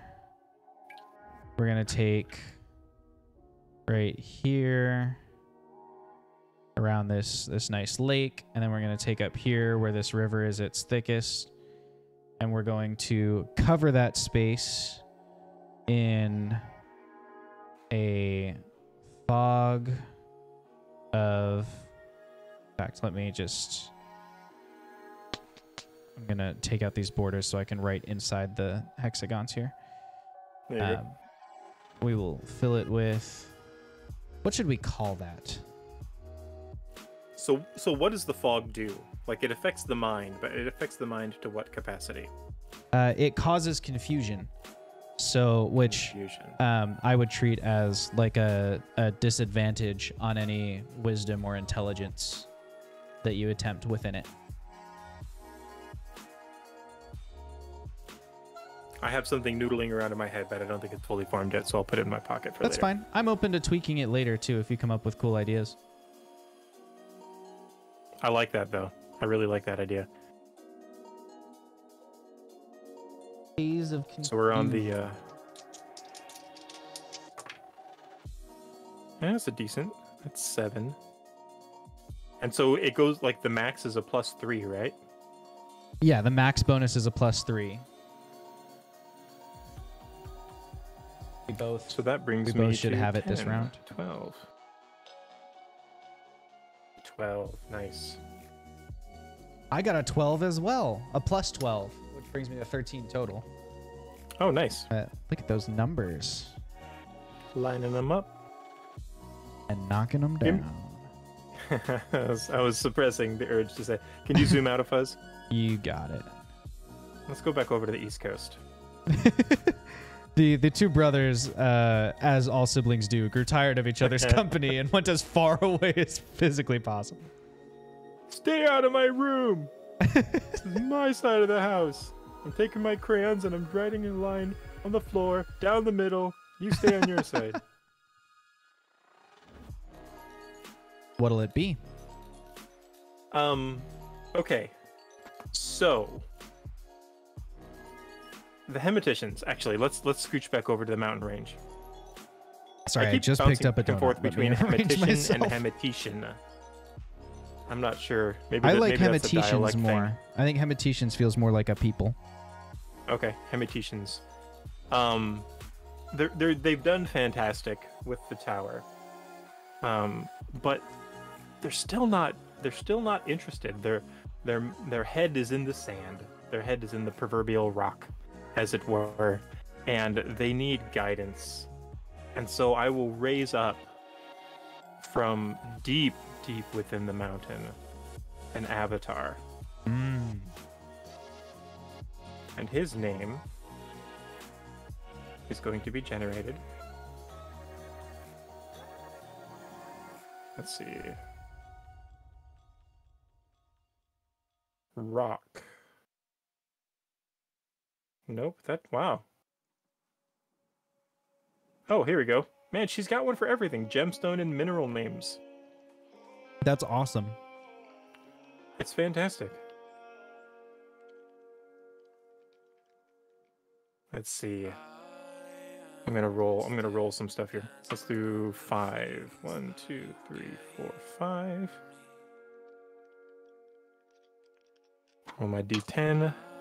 Oh, it's a 10.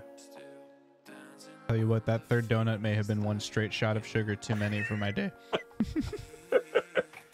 Did it have like that cream in it? Like not like the custard stuff, but just like the white cream, which is like Yeah, like the makes your Bavarian cream. teeth, yeah, like makes your teeth quiver. No, this was a cake donut. Oh, okay. But same. I can't same stand the Bavarian difference. cream. Neither can I. I'm not about the Bavarian cream donuts.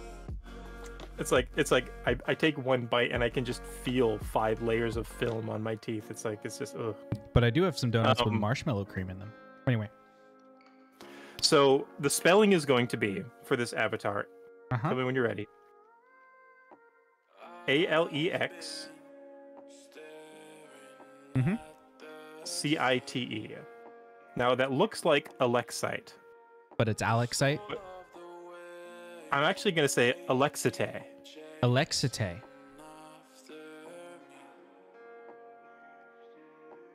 And that's going to take 10 points. That's going to drop me down to 2. Alexite. And Alexite will be my avatar to the Hematicians. Do we need to elaborate on avatars? We can, sure. Chat, for those of you who haven't played Dawn of Worlds before, one of the things that we, as the gods, the all-powerful, can do is call forth avatars from a civilization that already exists. These avatars are people of power or presence within those civilizations. So an avatar could be a mob boss, or it could be a high priest. It's just someone who represents you, or another. You can have them represent another power, but generally, why would a god create a powerful being that did not represent them and their will in the world? So what Zinir has just done is call forth basically a high priest of himself, a high priest of Zinir, or is it Zinir or Zinir? I'll say Zinir for now. Okay, a high priest of Zinir named Alexite, who can now wield influence within the city of Nowood.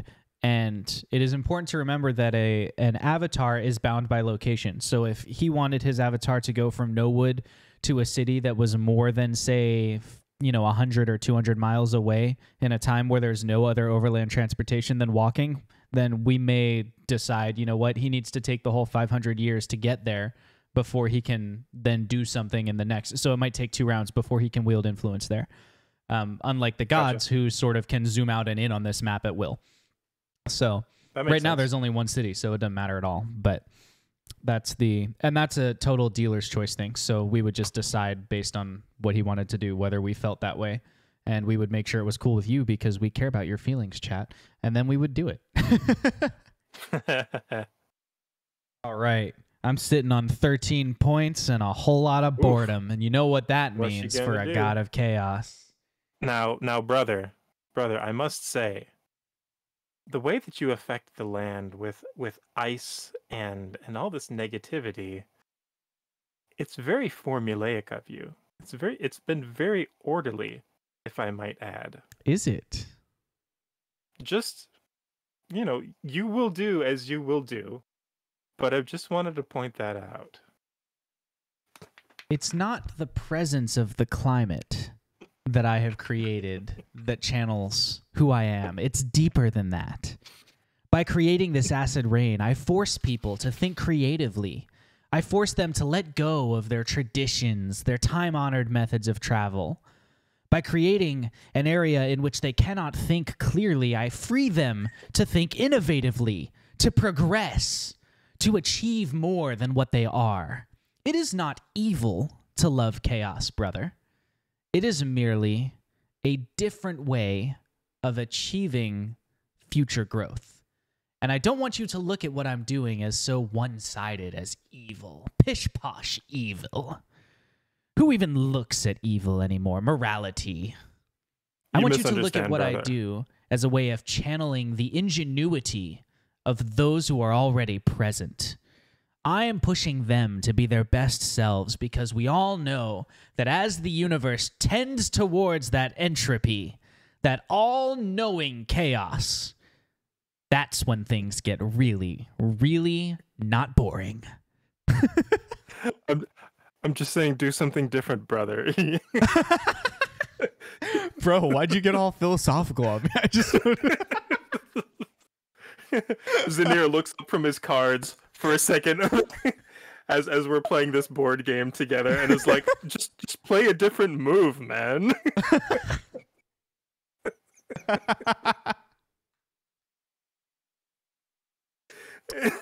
I love it. I love it so much. I actually think I am going to do something a little different here. Ooh, I'm excited. In the same vein of promoting ingenuity and adaptation, we're going to have an event in the world. And an event is defined by Dawn of Worlds as anything that influences the future or present of like a location, basically. So an event could be a plague that sweeps through. It could be the birth of a new kind of monster. It could be, anything like that. And what we're going to decide is that messing with my stuff. I am messing with your stuff. It's okay. That seasonal geyser that you provided for them, its water source has been infected with a rust plague that erodes the precious metals that this civilization was mining and using to build, and that is toxic to it's not like the rocks can rust away, but it is still toxic to consume. And so this geyser has suddenly become unsafe for them to drink out of or to use to refine or purify their metals.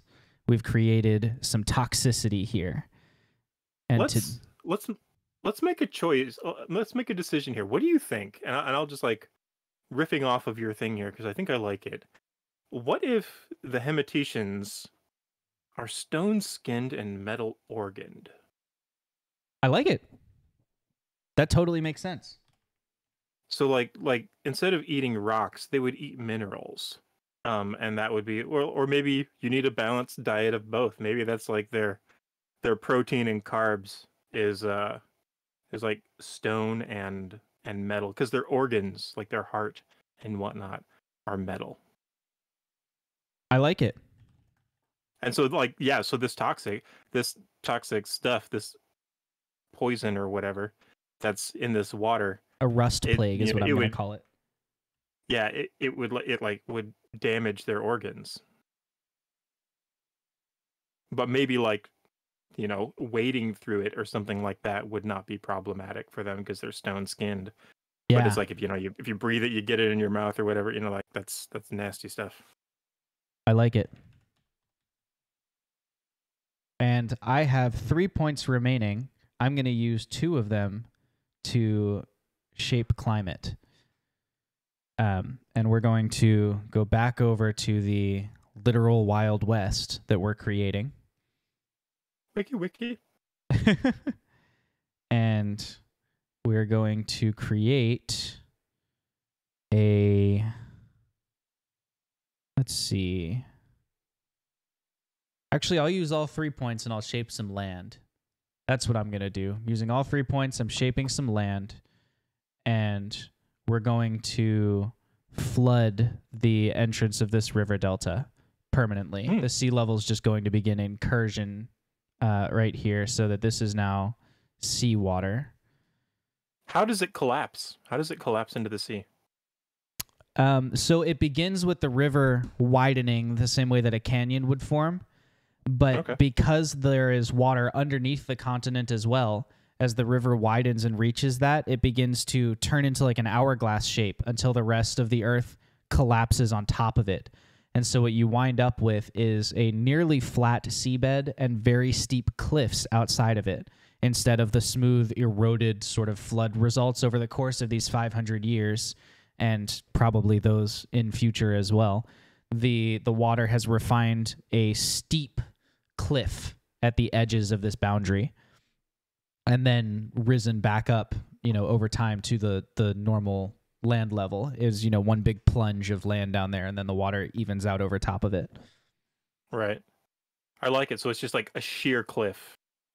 Yes. Sheer cliffs. Nice. Next round. What year are we on? We're on like 3,000? 4,500. Or are we on 35? The year 4,500 right now. Man, I'm rolling peanuts today. Time is passing. That's 3 plus 5. No, I get like a plus 3 on this one now. So I think that's 6, 7, 8. So I'm up to 8. That's not as bad as I thought it was going to be. That's so funny. And that plus 3. If you can keep that thing rolling, that plus 3 is really nice. I've also got 8 points this round, including my plus 3. Ooh. All right, so this is fantastic. I actually really like this. We're going back to the Hemeticians. Okay. I had plans, but with D&D, no plan survives contact with the other players. So one of the things that I can do with my avatar is that once I can spend 2 points to command my avatar, and my avatar can do an immortal command. Of some kind, like command. So essentially, like, are you familiar with? Have you used avatars yet? Shall I read the thing? Sure. Go ahead and read it. So an avatar can perform one of the following commands. This is the command avatar thing. One of the following immortal or many mortal actions, such as leading an army, in a turn when commanded. So he gets to do one thing. Immortal actions which an avatar can perform include command city, create order, command order, create city, corrupt or purify a city, create a race, and it can do the create race once. And I get to do this for, 2 points. Okay. So having an avatar is kind of handy. But like you said, I guess the disadvantage is that it's locked. So what the avatar, what was his name again? It was Alexite. We named him Alexite. Yeah, Alexite. What he's going to do is he's going to look prophetically at the danger of the water. And though he presumes that Zanir will help them in the future, the time is not right. And so the people must adapt. And so I'm not sure of the specifics of this. Well, actually, I would know that. Yeah. So what he is going to do is he is going to create a subspecies of the Hematitians. Okay. And they are going to be made of wood. And they are going to live on the surface in that same hex. And they are going to adapt from being stone into being wood. And The I'm same not hex sure as no what wood the or the same hex specifics. as the geyser? The same hex as no wood, because they've kind of, since they're a subrace, they kind of spun off, almost like, I feel like it would have to be something with how the Hematitians are born. I almost feel like they're born from eggs, like these mineral eggs that are buried in the ground and then they erupt from the ground. But then maybe the soul that is in the egg that it fosters and grows, like, was maybe since the tower is there, they're starting to bury them. Maybe some of the poorer ones are burying them closer to the surface in dirt rather than in stone, and the soul is leaching into the trees, and they actually emerge out from the trees, and they're like these dryadic wood people, but they're still stocky and like well framed and whatnot. So are they wood But skin metal organs? that's a good question. No, I think that they wouldn't, because I think it would be more of a soul transfer for the initial Okay, ones, so like, and then they kind of reproduce of their own. so organic organs then. Yeah, yeah. It would be like sap and Yeah. like wet plant organs inside their wooden frame. Got it. And boy, howdy, you better believe it, they're going to, in the future, found a city of wood. A city of no wood and a city of wood. Is that your turn, or are you doing other stuff? Or maybe they're going to found the city of no stone. Let's see. That was 2 points. I still have 6 points. I need to kick that down. I'm going to shape. Well, Nothing wrong with a little land shaping. yeah. Well, I was thinking shape land or shape climate. I'm thinking we're kind of getting crowded in the Hematitian mountain, but I feel like Zanir would still do something like with that geyser. You know what? I think he's going to oh yeah. Okay, so I think he's going to make it more, let's see. Let's see. So with climate, I can add frequent patterns of fog, snow, rain, heat, cold, sleet. I'm gonna make it more likely to rain on your wasteland. Those two tiles there. Okay. With the intent of turning this mineralless and stone, inedible stone ground or whatever, into potentially a beneficial place for forests to grow. Cool. The wood people do. I need to come up with a name for these wood people.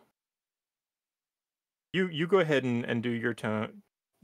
I'm going to look up a name for this race. Okay. Instead of the Hematitians, they could be the Hempatitians. Like hemp rope. Okay. Let's zoom back out of here. I feel like this world doesn't have enough fun features in it yet. I want there to be things worth exploring, worth going to. I want people to leave their comfortable little traditional lives. And to do that, well, we need to give them something to go to. So we're going to create, at the center of this lake, a spire. And we're going to shape this one hex. And we shall call it, well, for now, let's just call it spire. Because no one has come across it yet. But this spire is, let's say say this spire is 30 miles up from sea level. 30 miles high spire. And that brings me to 5 points, and it's where I will end my turn. With 5 points, I'm still getting my +3 bonus for the next round. So it's just like you pounded the ground and this massive spire just like shot up exactly out of it. just erupted, just shoots out of the ground. You turn the world onto the other side, look at the other hemisphere, and the other gods are like, sorry, the nail went through. That's awesome. Okay. So I'm going to roll points for the next round here. Oh, let me also add that to my record of the history of everything. The history of Rejdab. Yep. So the race is going to be called the Darude. Durood. Okay. Sorry, say it again. Durood. Dur like dur, and ood like the end of wood. I thought at Darude. first you were saying Darude like sandstorm, like da da da da da da da da da da da da da. But anyway, Darude's protection is ready to roll. or like that, yeah. And that brings us to the year 5000. Oh, I love you, 5000. Oh. I think I'm an old man, chat. I think I rolled this 1 in 5. I think I rolled that. I don't remember. Do you want me to roll that again? Okay. You can have them. I rolled 6 + 3 is 9, plus my 5 gives me 14 points for this round. So I had 0 because I did that on 2 hexes. You did mark both of those hexes with the rain, right? Yes. I actually just changed the name of Wasteland to Sometimes Rainy Wasteland, so it covers the same space. That's totally going to be a song that a bard's going to play called Sometimes Rainy Wasteland. But it's to the tune of Teenage Wasteland by The Who. Amazing. All right. What'll it be, brother? Man, we got 9 You spend points. so much time with your hemeticians. Perhaps you should explore the rest of the world. If you're careful, you'll disrupt the balance of this continent. It'll be so heavy to one side versus the other. You know what? That's fair. That's fair. Let's see here. So, well, no, I don't have enough for an event. Don't have enough for a catastrophe. That's fun. Let's shape some land. Let's do some wacky stuff. Okay. Let's do some wacky stuff. So let's let's see. I can do 3 shaped lands. So another little triangle, or just a line. 3 is enough to cross this entire landmass here. Yeah, if you that lake right above there, the little round part. Yep, right there. Those 3 right there. I am going to say that we are going to, let's see, shape.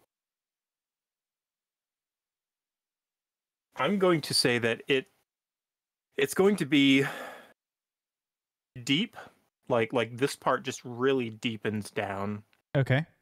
And there is a very thick, like it just starts to teem with life. Like it's very like dense with plants and foliage.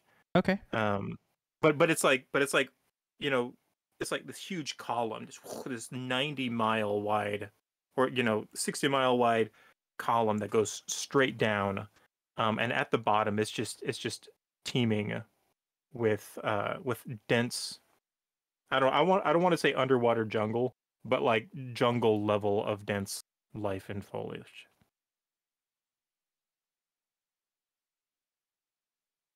Bam. Look at that. Look at that. Yep. Right. That's the way you do it. And So is that brings me to 0. Okay. With my 14 points, I feel like it's perhaps we're in the neighborhood of another event. I haven't decided yet if that's the case. I need to read up on events.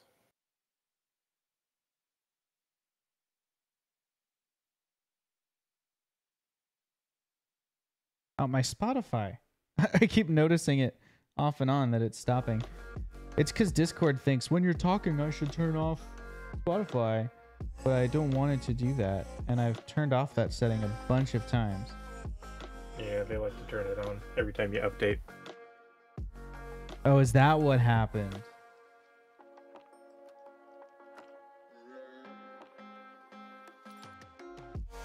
I don't That's my even see. suspicion. I don't have proof. I don't even see a setting for it now.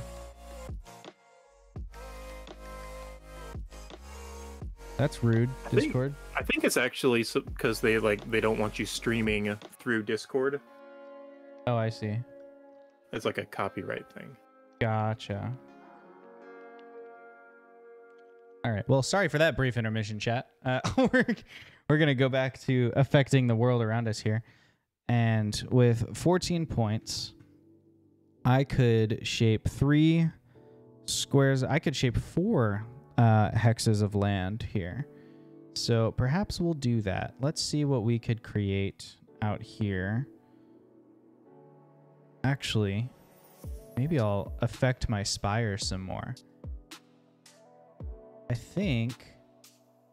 So the spire is there to pique people's curiosity, to get them traveling. To get them traveling, to get them to really force themselves. You know, how do I get up this 30-mile high, sheer-sided item? I feel like I should reward them. So the first thing we're going to do is spend 2 points. We're going to shape the climate at the top to be just exactly perfectly temperate.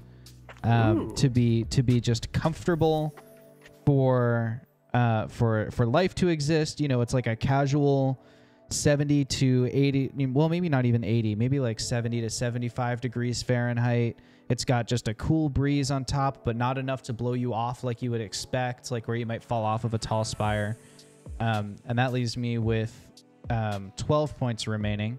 So let's come down here and make this like perfect climate at the peak of the spire. And then, ooh, how big is what? the peak of the spire? It's the exact 30 mile. It's 30 miles high, 30 miles wide. So it's just this huge 30-mile like obelisk. And then at the top, it's got this perfect climate. It's totally flat up top. It's less. So it's less like a spike and more like a big Jolly Rancher sticking out of the water. More like a big Jolly Rancher sticking out of the water. Well, we need to found a town up there called the Jolly Ranch. I'm about to spend another shape land point to create another huge spire. This one's going to be 30 miles high. Oh. So they're separated by 60 miles from one to the next. That's very symmetrical for somebody interested in chaos. Well, at the top of this one, I'm going to spend 2 points on the climate, and I'm going to make it... It's going to be terrible.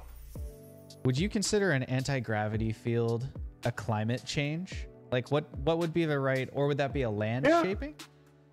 I mean, unless you're shaping the land, like affecting the land somehow to cause the anti-gravity, I would imagine that would be the climate, because the climate is just kind of around you. So the top of this one is anti-gravity, and I'm spending another 2 points to make it... Oh no, what was the other one? I just had it. It's anti-gravity and the other horrible one. Oh, that's gonna bug me that I forgot it. Some poor soul is going to climb up there and reach the top and be like, hey, I found the perfect one, number 2, and then just flies into the air. Anti-gravity and permanently dark. It is like the deepest darkness. It's just so dense. Yeah. What would it look like from the outside? Would it look like the tower just continues up? Or like the spire just continues up? It would look like a thunderstorm we're permanently resting at the top of the tower. Okay. So it's gonna be dense cloud cover, because that way it doesn't matter what kind of blind sense or a dark vision you have when there's material in front of your eyes. There's only so much you can see. It's a dense thunderstorm. Dense storm. And then you get swept away into the maelstrom and you're just, what's there? Where's your stuff? We don't know. Interesting. So now it's almost like a yin yang though, so it is still pretty well balanced. So I spent, as all things should be, 12 minus 5 is 7. So now we should do, let's come down here and see what else we can do with 7 points. I like all these ice islands down here. I want them to be something cool, but I'm not sure what it should be yet. Or with 7 points, I could... No, I'm really down to just shaping land and climate. Let's come back up here and continue to extend the acid hail, because I would hate for there to be a shipping route that just lets someone get around an obstacle designed to push their creative limits. So we're going to add some acid hail to the water up here. And that shall be...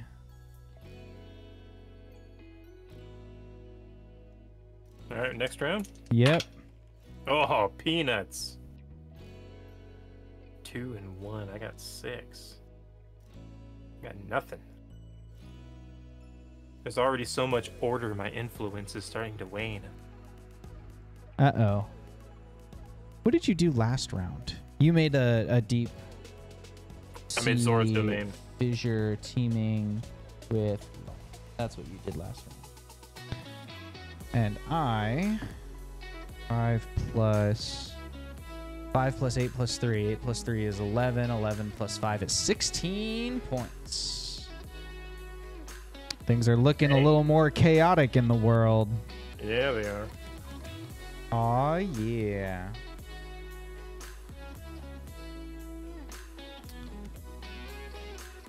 Okay. Hit me with your plans, brother. All right, here's what I got.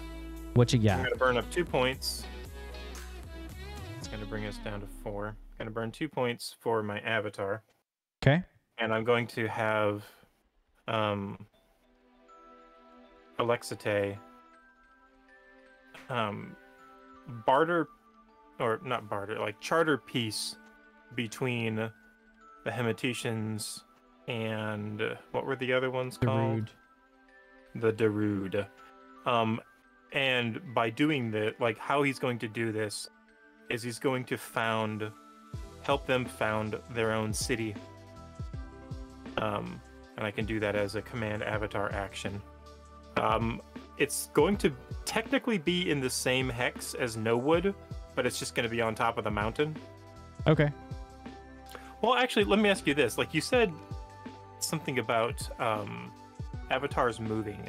If it's a neighboring hex, like could he found a city in a neighboring hex? Yeah, that's 30 miles. You can walk 30 miles in a day. I'm just saying if we go, I mean, you'd have to be really into it, but like Okay. I'm just saying that you can't send him from here to like the western shore in one turn and then gotcha. have him do something. Well, so what he's going to do is he's going to the one hex to the west, actually, on that wasteland. Okay. They are going to found the city of No Stone. Doot. Fill that in. Call it No Stone. And then I'm going to shape the land as part of the climate that I put on the wasteland there. Okay. And that same hex that the city is in is going to become a forest now.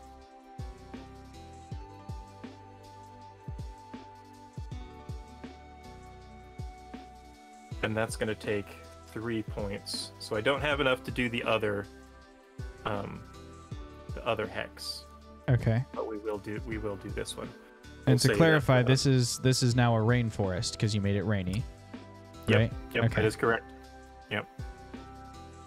And I know this map looks like a mess, chat. Between sessions, I'm going to clean it up. So each time we'll come back with a prettier map that, I'll put in real graphics and text and stuff like that just to pretty things up a little bit. A little bit. And that concludes your turn. That concludes my turn, good sir. Be kind, brother. Unfortunately, We It's want this world much to too- persist. it's much too helpful to your people to have an avatar present who can guide them through things. And so for 10 points, a catastrophe is going to happen. And although your avatar, Alexite, was able to successfully broker peace between the two nations, or the two races, I should say, and establish the city of No Stone as the sister city to No Wood. Unfortunately, as he did that, a new type of monster born of the Rust Plague has risen up, and in a valiant attempt to defend the people of No Stone from this monster, Alexite falls in battle and is killed. But as his last action, he is able to not destroy, but spend all of his power to basically pummel this monster and split it into many more smaller rust monsters, which now sort of plague the surrounding mountains of that area. So there's now like an active growing rust monster population with both within and above the mountains that is the sort of manifestation of the rust plague. So is this like metaphorical rust monsters, or are these legit rust monsters? This would be from like the a statistical Monster like monster manual rust monster. Nice. Basically, the rust monster exists because there was some far greater evil that Alexite was able to, although he couldn't stop it entirely, he was able to break it apart into separate corrosive pieces. And because rust only eats away, they were unable to reform into a larger monster. Nice. Nice. I like it. He bravely sacrifices himself to create rust monsters. That's how I'm gonna write it in the history for now. And then that leaves me with 6 more points to spend. And with those 6 points, was a catastrophe. that was a catastrophe. Nice. And with those 6 points, we're going to create some more interesting landmarks. So we're going to come over here to this mostly unchallenged piece of existence. And I'm going to eat that little crumb of donut that just fell. And Nom nom nom. let's zoom into here.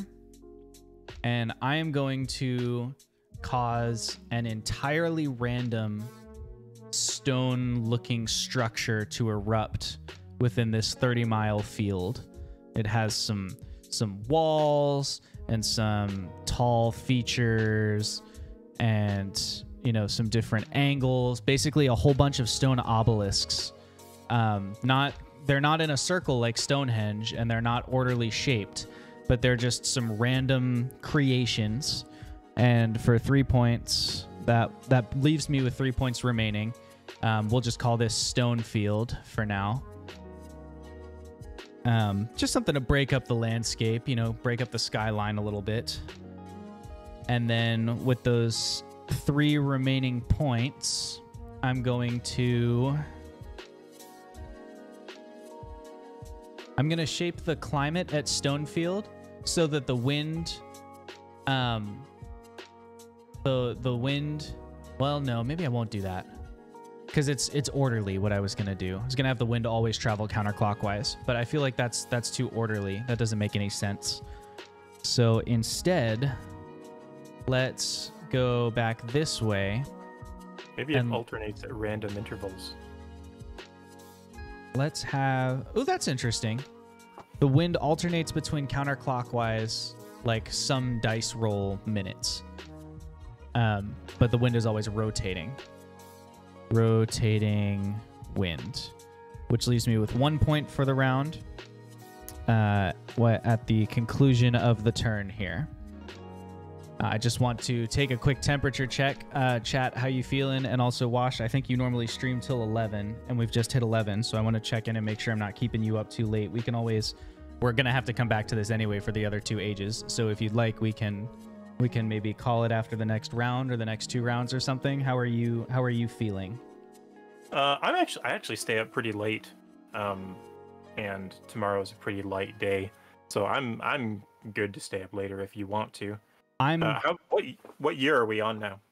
The year 6000. Okay. And so it's 500-year increments? It is for the first age where we're focused on land development. They get smaller each time. In the civilizations, gotcha. I believe it's 100 years, and then in the age of like relations, it's 10 years. Or maybe even 1 year. You think we can hit 10,000 tonight? And then call that for sure. The first 10,000 years the first age? I love that. I'm on board. Okay, I'm going to roll the next one here. Great. Yeah, I'll do that as well. I've got 10 points this round. Got 12 points over here.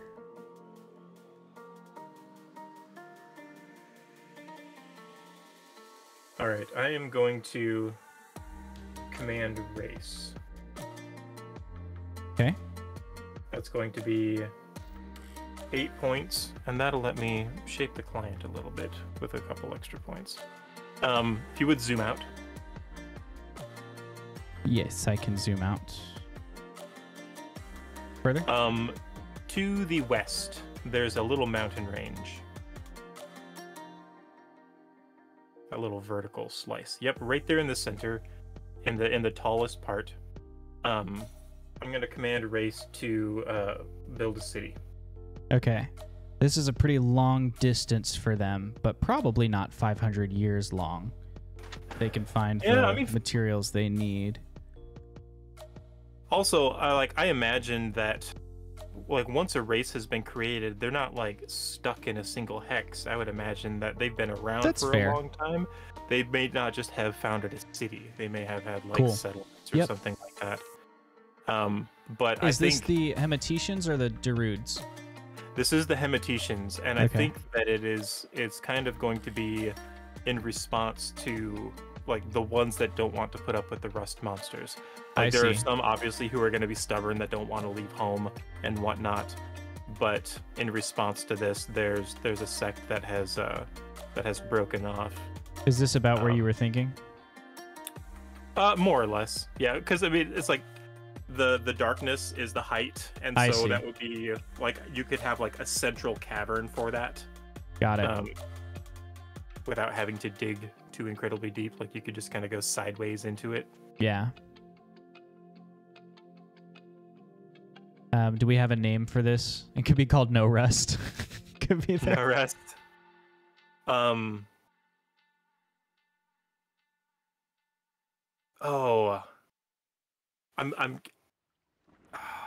I like No Rust. Just because it's really on brand. Yeah. Because I'm thinking these guys are smart, but I really like the idea, without waxing DM too much. But I really like the idea that some of the first people in this world were these stone and wood people.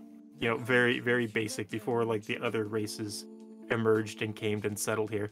This could lend for some really cool dungeons, essentially, abandoned cities and settlement. Yeah, that's true. I really like that. But actually, I think instead of no rust, I think I'm gonna call the city rust free. Cool. Stainless steel.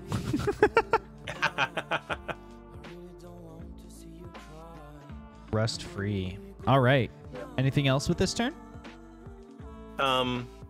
As a blessing, for as protection over the citizens of Rust Free, I'm going to shape the climate, but this is going to be an underground climate. Okay. I'm going to increase the magnetic field, and there's going to be like this massive magnetic field inside this mountain that radiates out of it, that strengthens metal, and so it makes the citizens hardier, like they're more vital and whatnot. But I'm thinking that there's probably going to be some other properties that the metal gets affected by this, like it might, like if adventurers were to come in here, that I'm not quite sure yet, but there's just this massive magnetic field there that benefits the citizens of Rust Free, but could do something also different to like people wearing armor or something like that. Maybe they're repelled. Nah, I don't know. Maybe the armor's just heavier. Or maybe it needs to be polarized or something like that. Yeah, that's cool. I dig it. I have labeled your magnetic deviance on my like lore of the world, but I wasn't sure how to write it concisely, so I didn't write it on the map. No worries. But I have the notes, and it will make it into the legend. Anything else? I think I've only got 1 point left. I think that's it. Well, in that case, I shall come over here and see what else I can do for the world. Now, I like that the Hemeticians, when they were presented with a circumstance they didn't like, they went out to explore and to try and change their circumstances. And I feel like that ought to be rewarded. So I feel like perhaps I will also present them with a blessing as the god of chaos. I will present them with zooming in on the wrong part of the map. I shall present... Misdirection. Misdirection, yes. I shall present them with an event, and the Hemeticians will make the discovery of steel and begin moving into that only at Rust Free. They have not, at least right now, it has not yet made its way to the Hemetician population at large. But the city of Rust Free has discovered steel. Nice. Discovered... I wonder what that will do to their diet. Steel. Oh, that's interesting. I hadn't thought about it. That's not my problem. It's a blessing and a curse, maybe. Okay, so of Rust Free with discovery of. And then I also still have a little bit of. I've got 2 points, which to me sounds like some more climate magic. So I'm going to come over this way, and I'm going to create. See, what can we do over here? Ooh, I know what I'm gonna do. I've got it. Over here, the Jungle of Songs. Mm-hmm. Right at its zenith, where all of these waters come together into this lake. Acid rain. No, silence. It's going to be completely still and silent. No wind at all in this area. It's just a silent, stillness kind of climate. Silent. So you've been traveling with this constant music and harmonizing, and you make it out to the water, and there's just nothing to hear. There's no wind to push you. There's no rain. There's just like stillness in that location. Silence. Then you can hear the sound of silence. So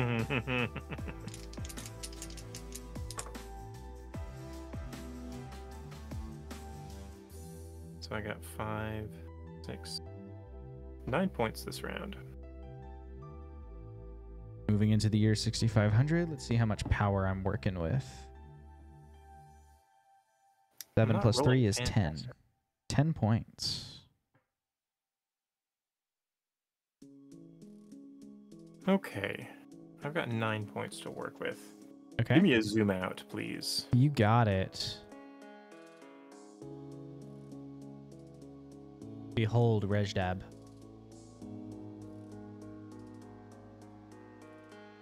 See, I just don't have enough to break into some of those cool $10 events. You could just hold. Get 10 for the next one. Yeah, I know. But you lose your stacking bonus. Yeah, I know. I like that stacking bonus. That's the only thing that's been saving me with these peanut rolls. I like my bonus. I like my bonus. My little bonus hoarder. Min-maxer. I'm trying to min-max a continent right now, dude. Chill.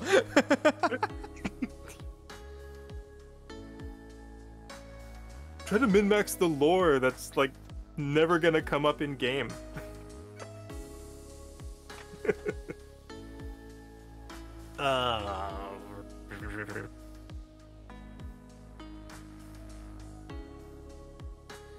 Let's do something crazy. Well, see, that's the thing. I want to do some crazy stuff, but it's like I will order. bless you with a point with which to use one of the 10-point events if you like. I appreciate that. But I want to stick with my guns. I'm gonna shape some land. I'm gonna do another nice little again. That seems to be on brand, and All right. Where are we shaping the land? Oh, nice. We got a quote.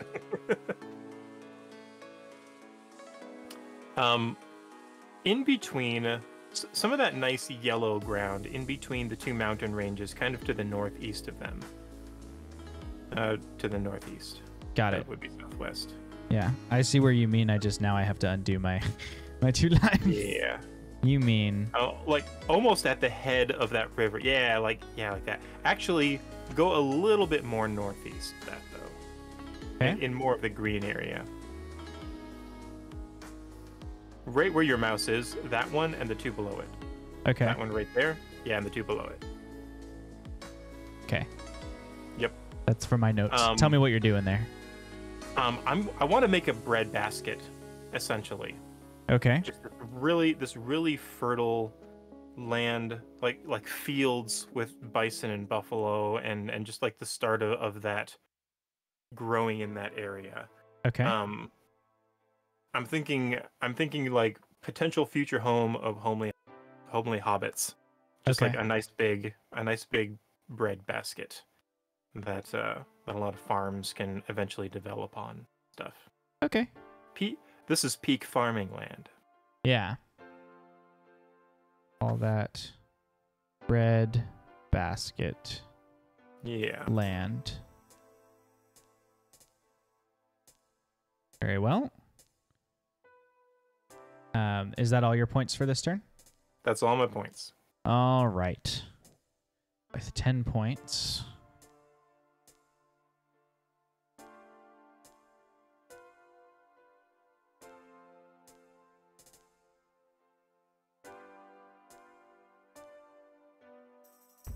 I'm going to...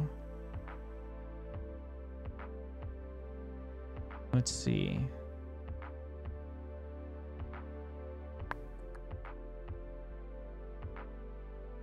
I know what I'll do.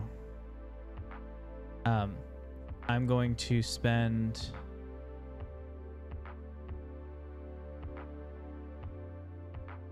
And so I can shape land 3 times with 10 points.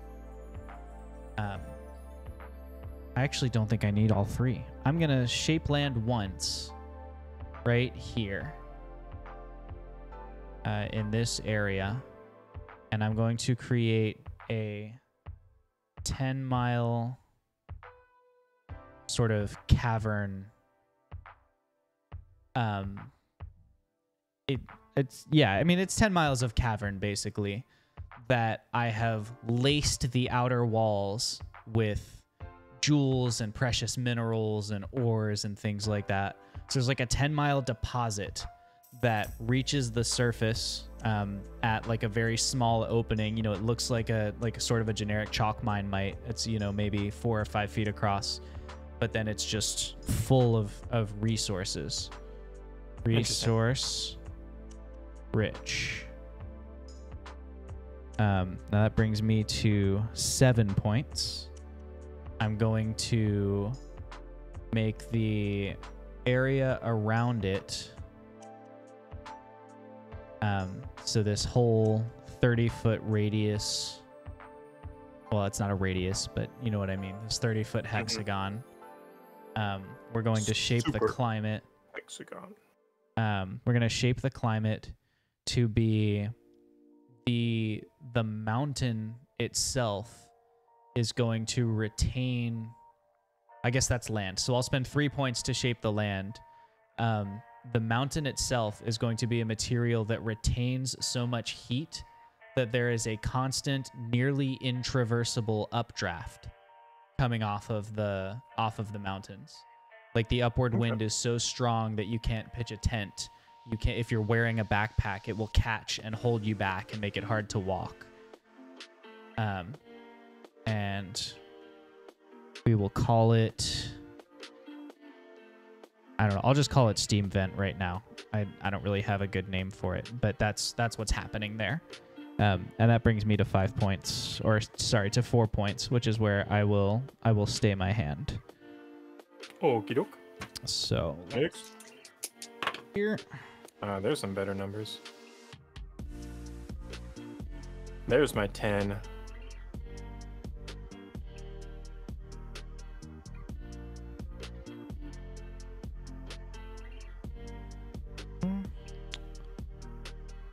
They did a bread basket.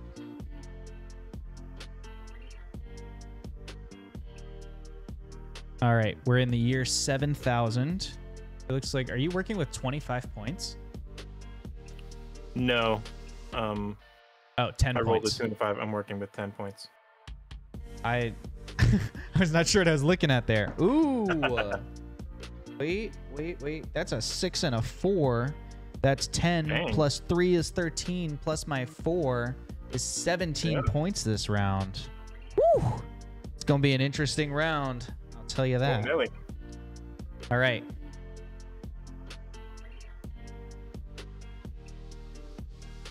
Okay. The world lies before you, brother. What will you do with it? I'm thinking an event. Ooh.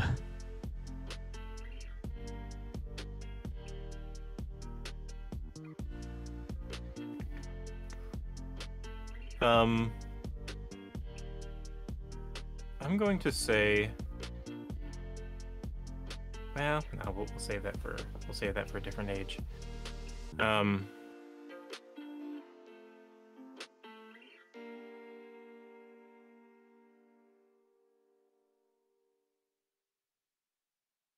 thinking a dragon, but I think a dragon probably would fall under an avatar. I guess it depends on whether the dragon answers to you or whether a dragon has arrived. Like, Yeah, I had it been wouldn't toying with the be- idea of an event where, like, a dragon has arrived and found, you know, like a place to make a roost, basically. Yeah. Yeah, so it wouldn't be an avatar, but I do want to say.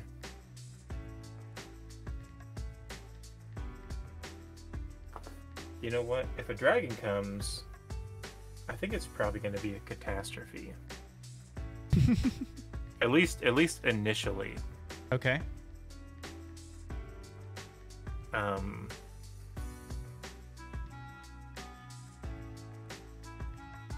Yeah, so let's scooch back out. There was another mountain range to the left, to the west side, I believe it was.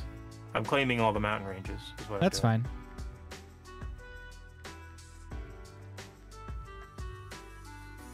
What is that like an ice? That's what something I'm on not top of that sure mountain what range? this is. It's just It something looks like that the glaciers below. yeah, Weird. or maybe a cloud cover. Maybe there's one cloud in the whole world that this map generated. Well, it's really tall there though, so it would make sense if it was frozen. That's true. It could be ice.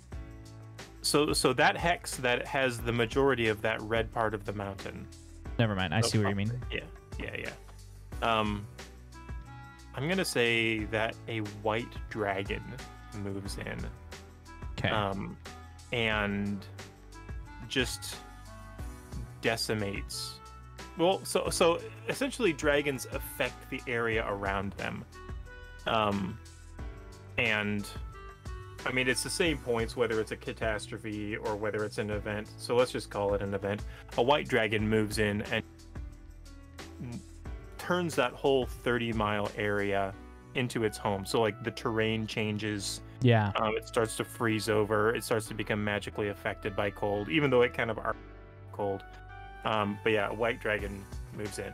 Great. Love it. And I'm going to pull up a name for it. Cool. Actually, we're going to see if it's a he or she. It is a he. That's all my points. Okay. Dragon name generator. I will mark it down on the lore. Man, she's even got white dragon names. Like specific to fast. white dragons? Yeah. Wow.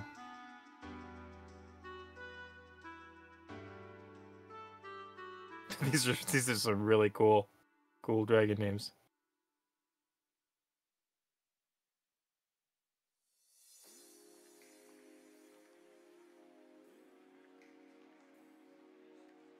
Well, you'll get to use it a second time because I was also planning to trigger a dragon this round. Ew.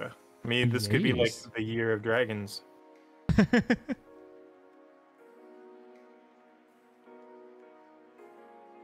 Ooh, actually, I might not trigger a dragon. I might do something different.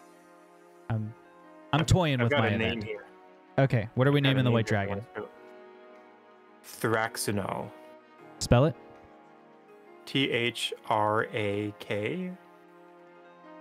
THRAKZUNHAL. Thraxinol. Cool. That's a dope name. Yeah. That is a great name generator you're working with there.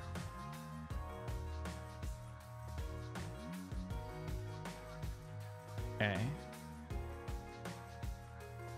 This 10-mile resource-rich cavern is now the lair and home of the dragon that just found it.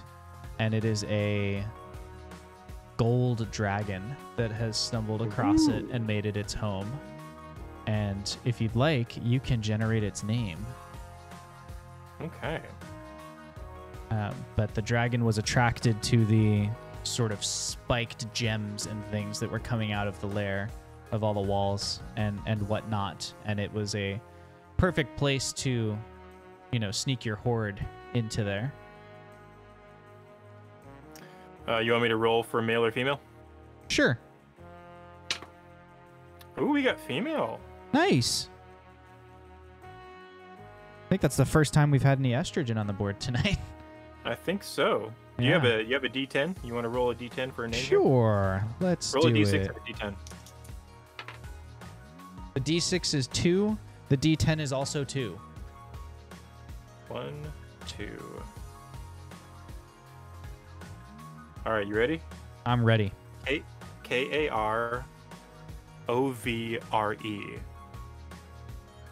Karovre. Karovra. I feel think like that that's- needs to be tweaked. Okay. What about Kavorre? Kavore. I like it. Kavore, the gold dragon. That brings me down to 7 points. You know what they say, you can't take them with you, except technically you can in this game, but I'm still going to spend them. And with my 7 points, I'm going to create...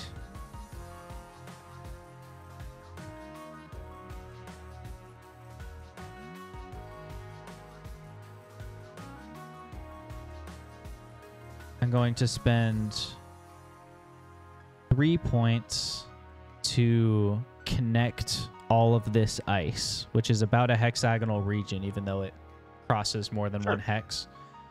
So this is going to freeze into one icy island. And then I have 4 points remaining. I'm going to down here, and I will use another 3 to ice over the water of this hex to create an even bigger icy island.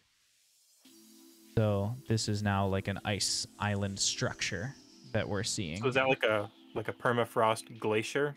Yes. Or does it actually have land underneath it? No, it's a permafrost glacier, is what I was envisioning. So this will be so that means glacier. It'll probably move. I love that. I hadn't even considered that it's moving. And every 500 years, that's like, you know, it might cover some of that space in 500 years. Yeah, and pick up more ice next to it and grow. I dig it. We should collaboratively at the end of each round figure out where that glacier is going. Maybe we can roll to see how, you know, what direction it moves. Yeah, roll like a D8. Gives you the north, south, east, west and diagonals. Well, I guess we got a hex. So you could just do a D6. Yeah. All right, next round. Yes. We're moving along. We So this are would be moving. I feel like now that we've right? kind of hit our stride, I think the game is going at a little bit of a better pace. Yeah, I agree. And I think that probably chat will have more fun interacting with the next ages than they would have with this one.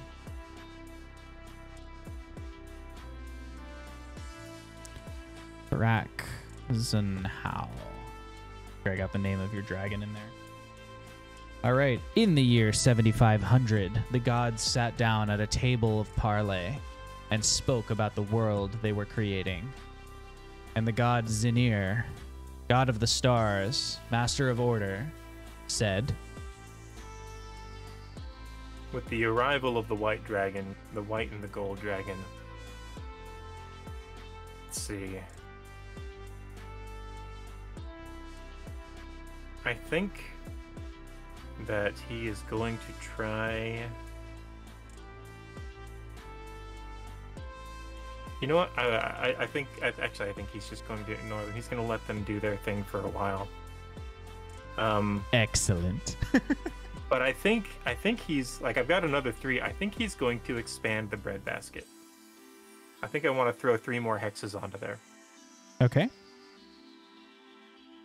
I want to make that like a big place. Okay. Which So direction would you like to expand? So that one right there. Sorry. So if you, that one there, and then bottom right of that, and then north to make it like a bigger triangle. I see. Yep. I shall make it so. Make it so, number 1. I shall. Behold, it is so. Breadbasket land. So say we all. I'm going to stay my hand with 15 points. Are you really? I am. Wow. I thought about doing that, actually. I was like, I'm going to let it rest and see what these dragons do. Look at you, brother. I'm so orderly, and I respect your unpredictability. Thank you. Let's talk about what our dragons and our... Well, I guess the dragons are probably just going to claim their 30... Like, 30 miles is a pretty decent territory for a dragon. They're probably not expanding unless we provoke them, right? Yeah, I would imagine, at least for the first 500 years, they're just, like, making home.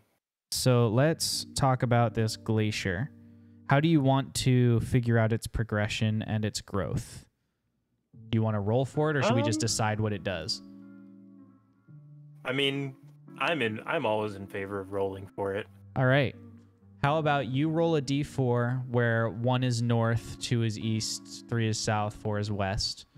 And I will roll a d4 where I'll roll a d6 so that we can do 1, 2, 3 and then loop it to figure out how many miles it expands. So 10, 20, or 30. If you don't mind, I'll roll a d6 because there's 6 sides on the head. Oh, yeah, that makes so much more sense. In that direction. Yes, you're right. Okay, 4. Okay, which we way? Probably should have decided 1, 2, 3, 4, or would you like 1, 2, 3, 4? Is it moving southeast or southwest? It's going to be moving at like 5 o'clock. 5 o'clock. Got it. Well, actually, no. That would be if we did 1 o'clock as the 1. Okay. Then it would be 1, 2, 3, 4. It would be moving west, like 7 o'clock. Right. I think it would be. I think it would be if 7 this o'clock. is I don't think 1, it'd be 9 o'clock. if this is 1, then you just rolled 1, 2, 3. Oh no, you're right. You're right. 4.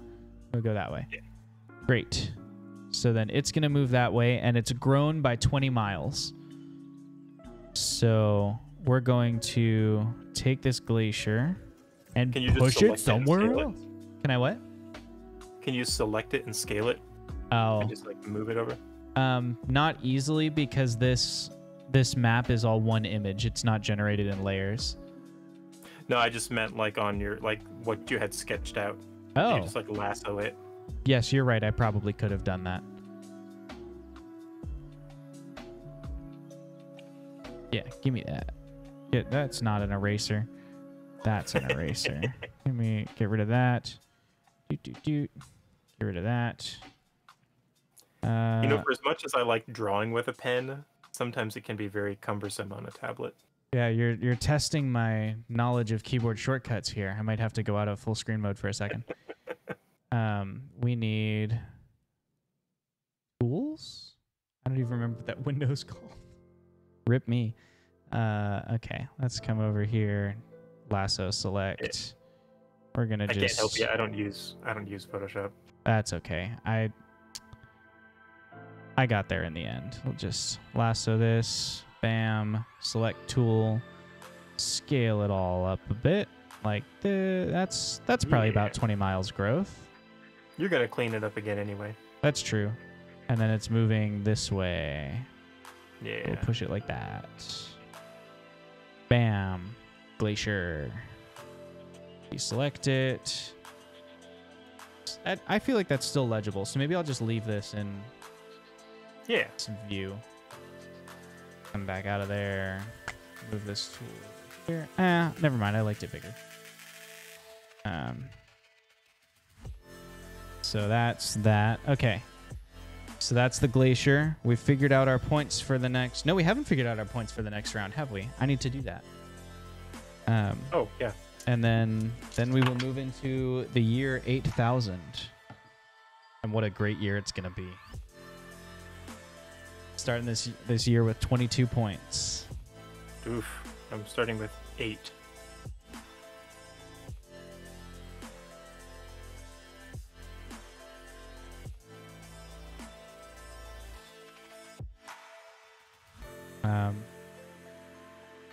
Okie doke. What will it be?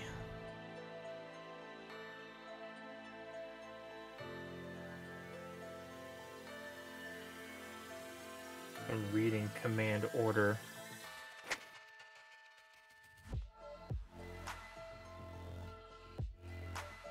Wait, what? That's weird. So command order is supposed to be 8 points. No. Command order is 4 points. 4 points. But it says, so through this power, the god makes an order to do something. For religious orders or sects, add plus 10 points for a non-creating player or if a non-creating player commands them. So if I commanded your people to do something, they don't worship me. So it would take a lot more of my power to persuade them. But then it says, for other orders, add +5 to the cost of a non-creating player. So if you create a mafia or a merchant's guild or something like that. Oh, like, so not religious. I gotcha. Yes. Okay. But then if it is a religious, it's just flat 4 points. Right. So you right now the only order you have is the religious sect because you never founded another order. I gotcha. And it's 5 points to maintain your bonus, right? 5 points or lower? Yes, 5 points or lower to maintain your bonus. That's correct. All right. I am... Zoom in on those spires for me, please. The spires.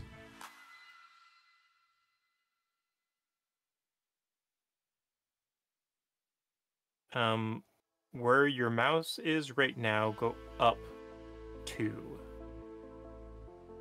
So up onto the land. Yeah, right there. I'm going to erupt another spire out of the ground. Also 30 And we're miles gonna- high or a different height? Like exact same thing. I'm gonna riff off of you. Okay. I think that it's unorderly for there to just be 2. I see. I think I've been on brand with the triangle right now. That's true. And I feel like there might be some significance to that. And so we've got perfect weather, and we've got a I want to make this one. Well, I guess that would be climate, wouldn't it? Yes, that would be climate. I'm gonna leave it. It's gonna be no. Just like fancy normal, climate. the climate will change as it will. Yeah. Yep. So it's like we got really great, we got horrible, and then we've got new. Okay. Yep. So that's gonna bring me down to 5 points, and that will conclude my turn. Okay.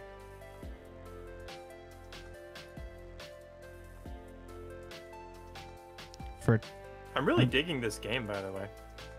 Thanks. I love this game, and I almost never get to play it. So I was excited when you were like, "Yeah, let's do it." Let's see. I'm going to. What am I gonna do?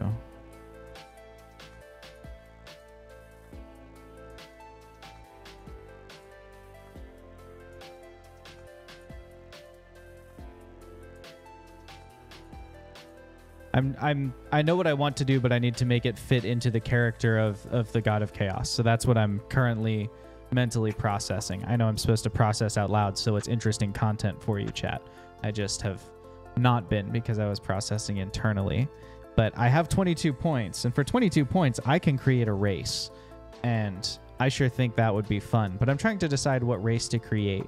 And I was at first leaning towards Dragonborn, but we've already established that all of the Player's Handbook canon races are going to just filter into existence so that they're usable for like D&D 5 players. So now I want to create a new race, but Wash has already stolen. Go ahead. This is also going to be like a primordial race of sorts. Yeah, like exactly. Like the very first age. Right. So what I don't want to riff off of what Wash is doing. He's already taken the sort of influenced by what's there in nature kind of race. And I also feel like that's not very chaotic. That sort of fits with the flow of the world. So I've been trying to decide what kind of creature or being fits with the more free-thinking, innovative, like challenge yourself kind of mentality of... I forgot my name. Of Gomteus, the god of the moon, and the god of that other stuff, chaos. Good old gum toes. And I'm just working through in my mind what that could be. I've wondered about whether it needs to be like a race of cloud people, but that's pretty close to elementals. And again, I don't want to create, like, those elementals are monsters. So I suppose I could create something that's a little bit more sentient or whatever, than they are. But that it still doesn't feel right to me. I feel like maybe what I will do is a permutation of one of the standard races. I feel like I would like to create maybe, well, no, even that. This is tough. Spit it out. Coming up What are you with, like, thinking? What are you thinking? I was wondering about having something that was forged in one of the climate zones we've created. So like something that is, like an acid-proof race, but otherwise, like maybe they're gnomes except that they're acid-proof. Their skin is highly resistant or something like that. But it still feels too lackluster for the God of Chaos. The God of Chaos needs to create something like telekinetically enabled creatures or something like that. So we are kind of riffing off of it's chaos and order, not necessarily chaos and law, which is That's like true. the typical D&D alignment. So like ours is a little bit different, but like in the traditional chaos and law, like law is like civilization and bending nature to build in straight lines essentially, but chaos would be like going with nature and letting things grow naturally, like letting the genetics lead, following the dopamine and stuff like that. But since I've been kind of, instead of going with law, kind of going with order and being more on the logic side. But once civilization happens, it's probably not going to be so much that. I'm probably going to be bending more like law than order. So I mean, going along with nature and whatnot isn't necessarily against chaos. Like there's a rhythm there, but the path to get to the destination is still chaotic. If that makes sense. That does make sense, and it gave me an idea. I'm going to create a race of rather than, well, I guess tell me if this is fair game. Rather than creating a race such as Dragonborn or Tiefling, I'm going to create a civilization that is it's multiracial, but their defining factor is their hardiness and their innovative spirit, because they actually live on the glacier. And so we're going to found a race with, incredible thermal resistance to cold, who are, and if that's too much, then I can pick, they can be a race. Like maybe it's a group of tieflings who are, typically tieflings come from the infernal plane, so one would assume that they have a lot of heat resistance, but these are the sort of inverse of that. They are tieflings with an there's incredible cold resistant resistance. tieflings.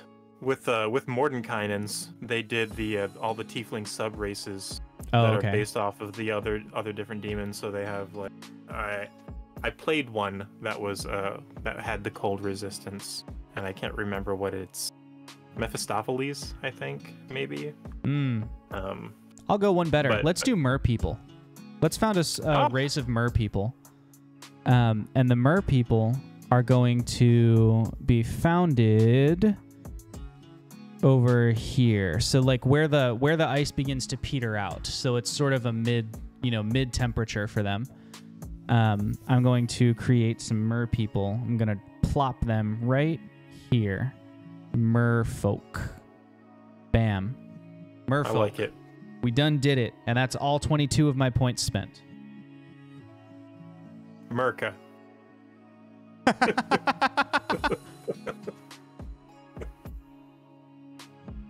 Nice. Okay. I like that. I like that a lot.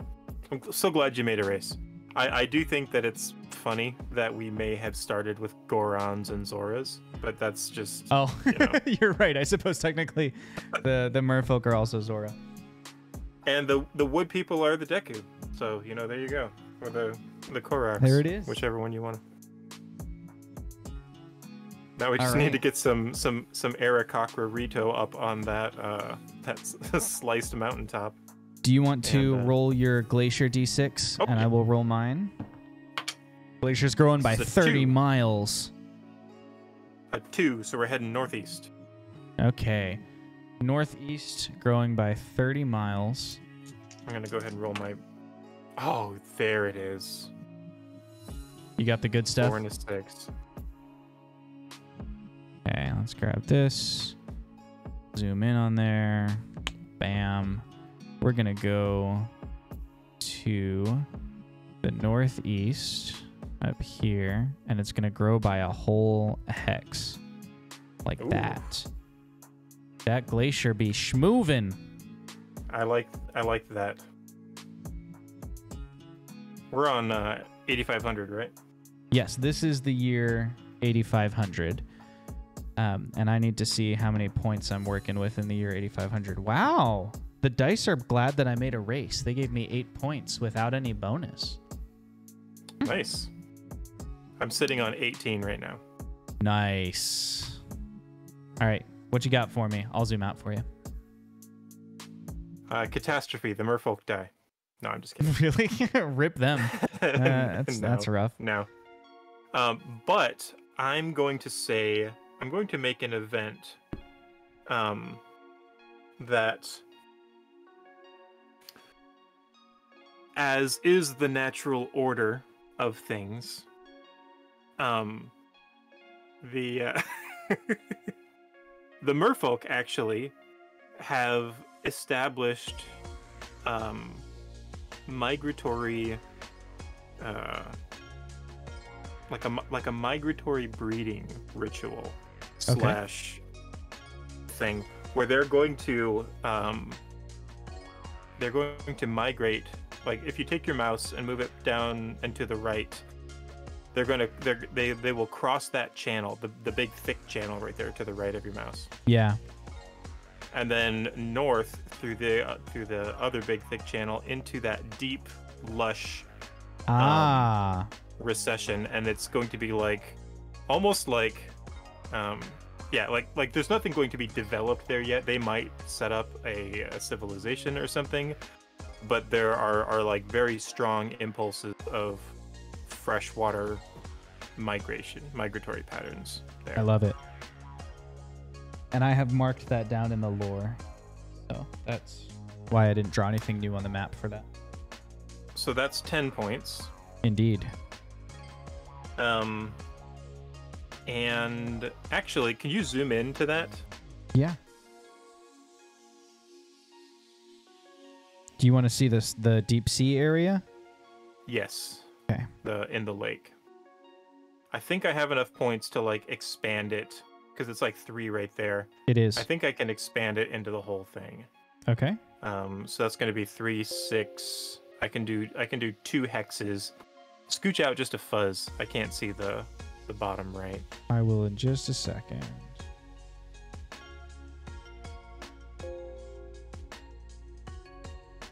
Okay. So, like I could get, like there's a big full hex there to the bottom right.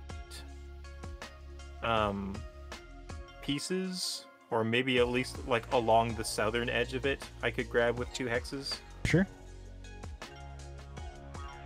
You can just... Oh, that's a different brush. Sorry, there's a button on the side of my mouse, and I normally have it... Or on the side of my pen, I should say. And I normally keep it just totally disabled. And I assigned it the other day, like maybe it's at a point where I can use it. But no, I still bop that button all the time. So, okay. So this is coming down like this now. Yeah, right? Essentially encompassing this whole little lake. Like that. Yeah. Okay. And we'll go up there to the side. Is it just a sheer wall at the edge, or is it gradually going down? Like, you know, if I'm standing here on the land and I walk in, do I just fall, or do I walk down a slope? So the original was sheer and very deep. This is still very sharp, but it graduates, almost like a funnel.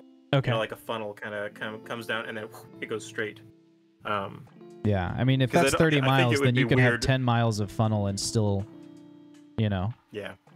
Like this. Yep. All right. And that will be like the merfolk breeding ground. Cool.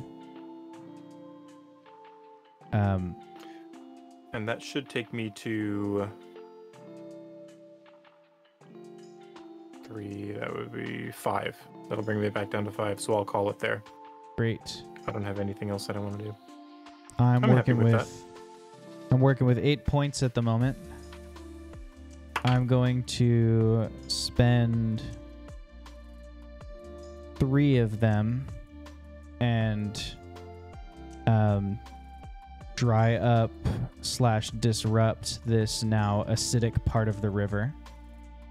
I'm going to create just a sheer drop. So this is just like a canyon basically, and then the water will start at the bottom of the canyon as opposed to the top. And this canyon will be, let's say, 20 miles deep. So it's just been eating away because it's so acidic. Yeah, basically.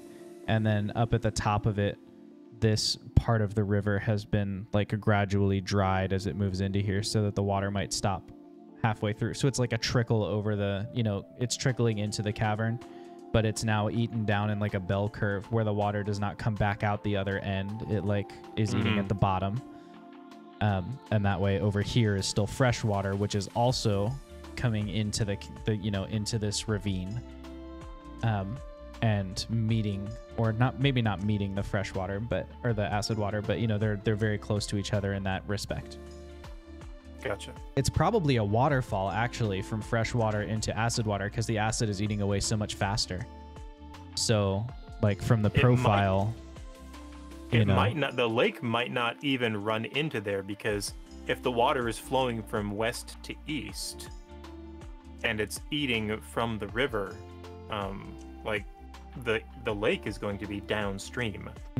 I see what you're saying. What I so mean? like there would just be, this would be the end of the ravine basically. Yeah. And then up here is now like, dry. Because nothing is flowing into the lake from Yeah, there. you're right. You're right. So this is now a ravine. And up here is now dry. Because there's... So is it like a nasty sludge in there? Because like the way acid works, acid isn't consumed, it neutralizes. Yes. Yeah, it's so acid, like eats. it's like sludgy and quicksandy at the outer edges, and then it gets like muddier and muckier as you get towards the water. Yeah. Because I mean, and that's a lot of acid rain we're working with too. It's not like, it's like a little bit, and then the water passes through and gets purified again. This is, what is that? 30, 60, 90. That's like 120 miles of acid that this river is traveling through. If you'll bear with the weird thought experiment, how would that work if acidic water is pouring in there and it's eating the stone and neutralizing? Like if the acidic water is more buoyant, float to the surface and eat outwards, right? And it would create like a pool of neutralized water with mineral sediment in it, and then the acid would be spreading out.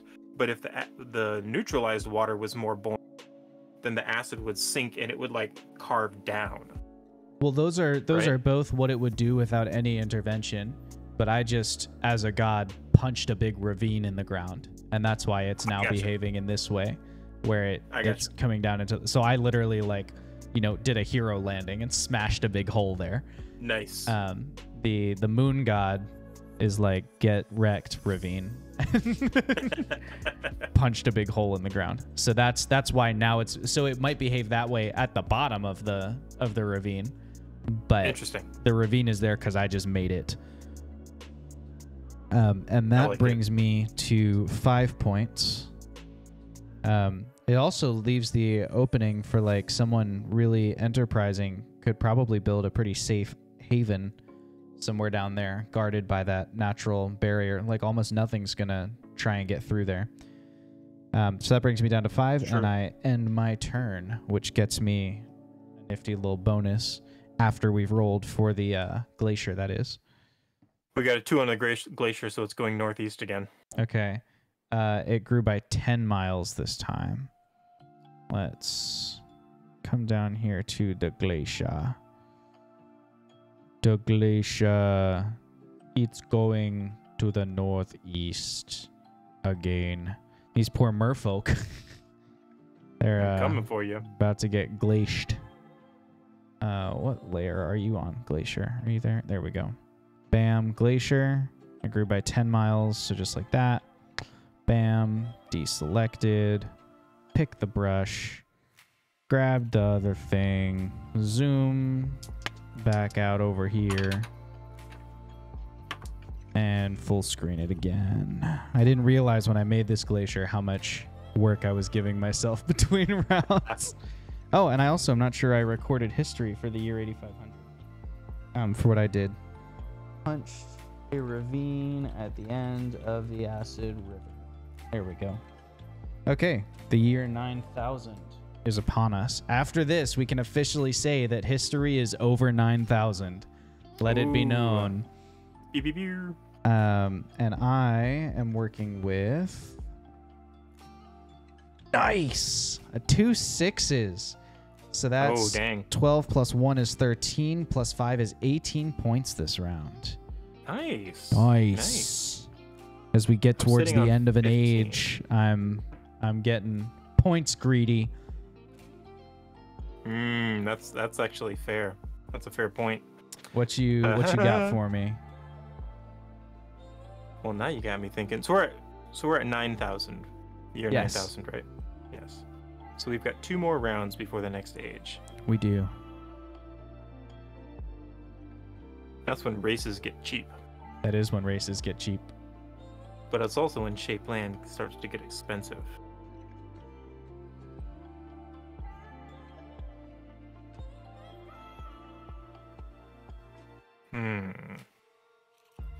So I've got 15 points that I'm sitting on. Yep. I'm really eyeing the advanced civilization. Okay. Because it's kind of like when you advance a civilization, you lock them into something.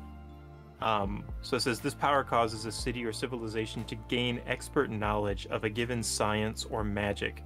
These might include war magic, healing, steel, weaponsmithing, sailboats, writing, literacy, engineering, farming, or the like. So long as the city or civilization persists, it will always be the greatest in this field. So you could really lock them into something interesting. That is interesting. And they've been around for nearly, however many years. Like I created them on what year did we create them? So on? I'm looking right now. You created them in the year 1000. They've been around for 8,000 years. Yeah, and they At got least a city. the Hemeticians, Right. The And they've Darude been are civilized much with younger. the city for not too much further past that. That's true. Although some of them have fled the city. That's true. That's true. They've expanded But to rust-free. adversity, what is it? The necessity is the mother of invention, and they've been these rust monsters for a long time. So I'm kind of debating between advancing their civilization or 15 points goes very cleanly into 3-point land shapes, and I could really cut a big swath of land and do something with a really big thing. That's true. But I don't really have any ideas on that yet. Well, if you just look at the map from a map making standpoint, we've left this quadrant, and this section are fairly untouched. So if you wanted to do something map-wise, those are or somewhere in the water, up here or over here. But those are the spaces that I feel like are least tended. That southern, I guess that's a big fat land bridge, essentially, or that southern part there has kind of had my eye a little bit. But I feel like it just needs civilization. I think in the next age, it'd be nice just to have a bunch of civilizations pop up. Well, that is the purpose of the Age of Races. Yeah. Not to be confused with an age of racists, which is not something that will be included in our lore. That happened in the year 2000. Ba-doop boop boo. Ooh, got him. Actually, you know what I'm gonna do? What Let's you go back gonna to the do? Hematitions. The I main think one I'm or gonna help. rust free? Let's go to no wood.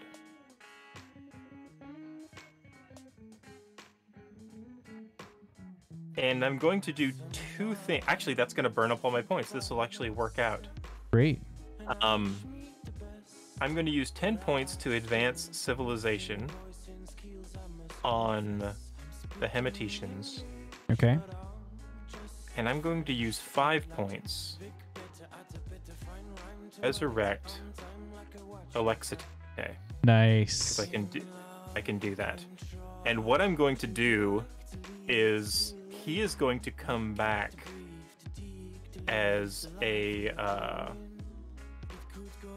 Darude. Interesting. So something about his, like, when he slew the Giga Rust Monster, or whatever Right. we want to call it, his soul returned to the mountain, is the way we'll say it. And in doing so, through many years, his soul suffused into the roots of some of the oldest trees. And Alexite reemerged as a Darude. Nice. He is going to and the two cities, I think that the two cities are pretty well peaceful, and that they like cross back and forth. But I know what it is. I know what it is. Well, we know the two cities are peaceful because Alexite established peace right before he died. So this is actually we're going to advance civilization on No Stone, not No Wood. No Stone. And they are going to, through the guidance of Alexite and his enlightened state that he's returned in. Okay, so he's in No Stone now, not No Wood. Correct, he's in No Stone. Okay. They are going to develop a wood, a kind of tree that is lighter than air. And they are going to be they're going to they're going to be the masters of airship technology.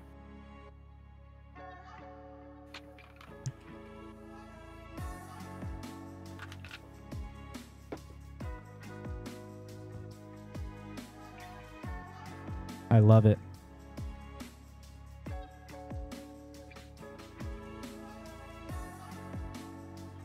I'm probably going to have them build a big port on the Tower of No Wood.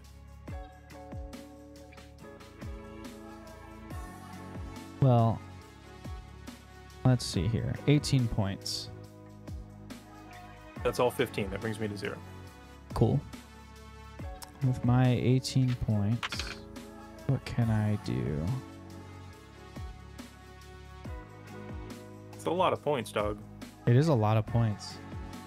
I'm torn between maybe I should hold them and try and go really crazy in the next, or in like even the year 10,000 before we switch eras. Like just go bonkers. But I'm not sure whether that would be better or whether I should just like event catastrophe, like just go berserk now. I mean, it would be pretty chaotic, like disruptive to the continent if like 6 civilizations, like 6 races just like popped out of nowhere. That's true. At the beginning of the age.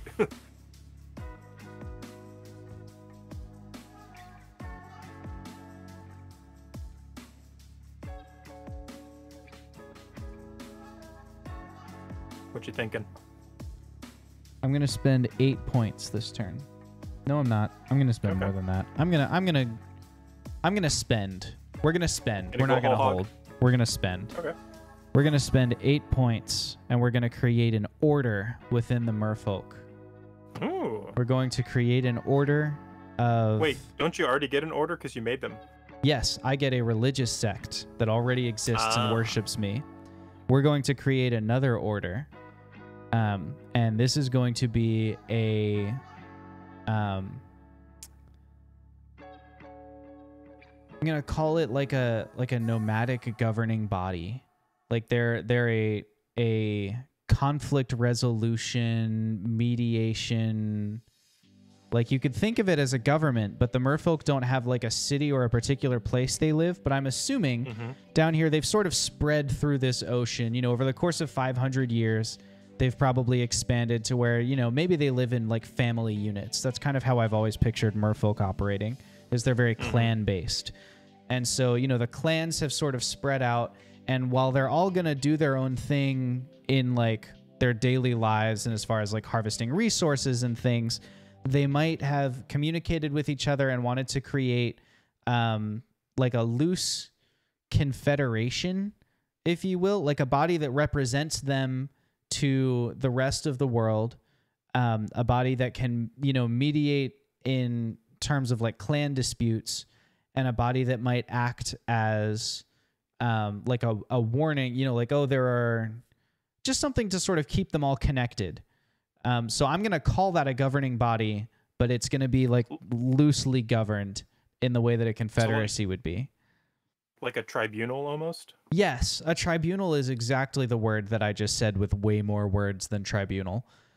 We're going to establish the Merfolk Tribunal with 8 points.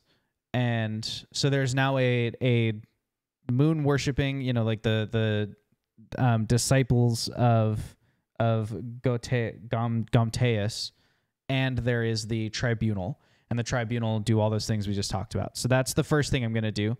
And then with 10 points, I'm going to advance the merfolk civilization as well. And I'm going to advance them in the realm of healing magic. They're going to, especially because of their, you know, they're in the water and are able to travel, you know, a lot more things can come into contact with them versus a race that's landlocked somewhere, because things in the water can travel, you know, things from hundreds of miles away come into contact with them. So they're more familiar with the, you know, magical plant life and the sort of variety of wondrous things that they can use in their healing and restoration magic. And so the merfolk, along with their tribunal, are some of the most advanced they are currently the most advanced healers in the world of Rejdab. So you're literally making the water tribe. No, I didn't even think about that. Oh no. What does that say about like with the, even like with the tie-in with the moon, man? Oh man, and your mountain race that are based on Gorons, which are fire creatures, have airships. Oh no. We didn't even need to back that Kickstarter. We could have just used this world. You just got to use that engine on this. Of mer people in magical healing. Should I pick something else then, or do you think it's too unoriginal? No, I think it's fantastic. I think it makes perfect sense. Okay. Well, then that concludes this. Go ahead and tell me. This time you roll for how big the glacier grows, and I'll figure out its direction. So you're just 1, 2, 3, and then 1, 2, 3. Okay, so that's a 3. It's growing by 30 miles, and it's going direction 5, which I totally remember which way is 1. 1, 2, 3, 4. So it's moving to the northwest now.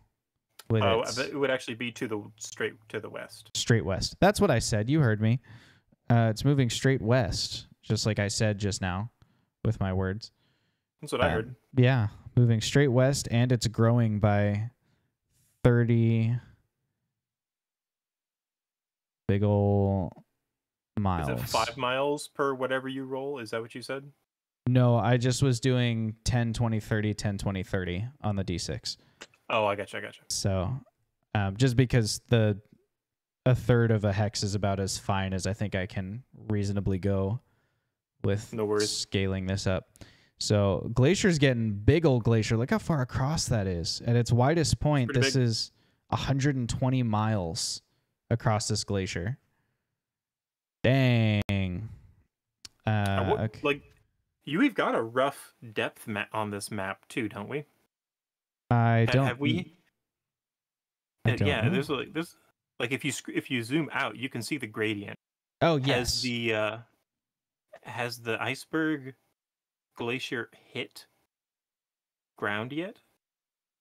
No, I don't think it's hit ground yet. I think that would probably be like the second, maybe the second color here, second gradation before it's close enough to the surface. I think you're probably right. We've crossed into like the first color, but if it goes north a couple more hexes, because it moves a hex, but then it also grows. Right. Like, if it like grows in that direction too. Yeah. That'll be interesting if it like lodges onto that coast or just off of the coast. All right, rolling points. Yeah. And I get another +3 this 6 round. and a 1. All right, I got a 4 + 3, so we're both working with 7 points to close out. Are we gonna treat the year? Are we gonna treat the year 10,000 as land age, or will 10,000 be the first year of the race's age? I think that 10,000 would be the first year of the race. That's kind of the way I'm thinking. So this is the last. Did we start in year 0? Yeah. Yeah, so that makes sense. Yep. So then this is the last year. Well, it's the last increment of the first age. What'll you do? Oh man, I got 10 points. You do. 10 of them.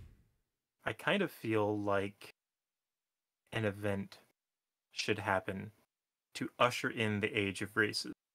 I can dig it. An event or a catastrophe.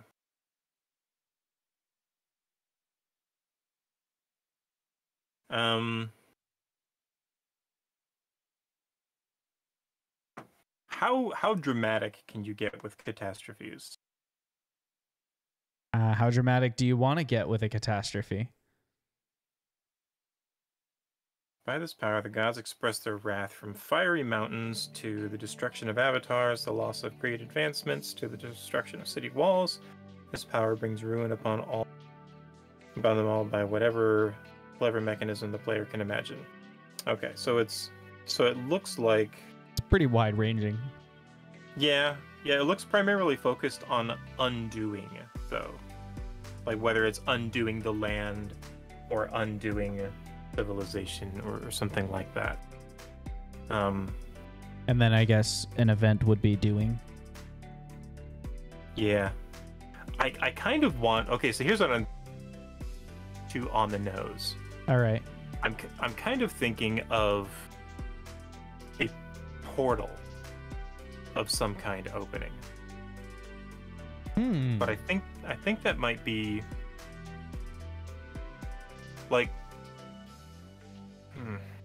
What if the portal opened at either the bottom of your deep sea cavern or the top of your unclimatized pillar, where people may not even know for millennia, but as things spill in from wherever that portal goes to, they will be infesting the world and shaping, what's happening around it, and maybe strange monsters are popping up and things. But it's like, every 3,000 years, a monster actually makes its way from the top of that 30-mile spire to some other area. I dig that, but that doesn't seem orderly. No, it doesn't. That seems like me injecting chaos. But okay. Here's what we're gonna do. Let's zoom in on the 3 pillars, the 3 spires. I can arrange that. The tri-spire. Come on down to start the tri-tower area. Yeah.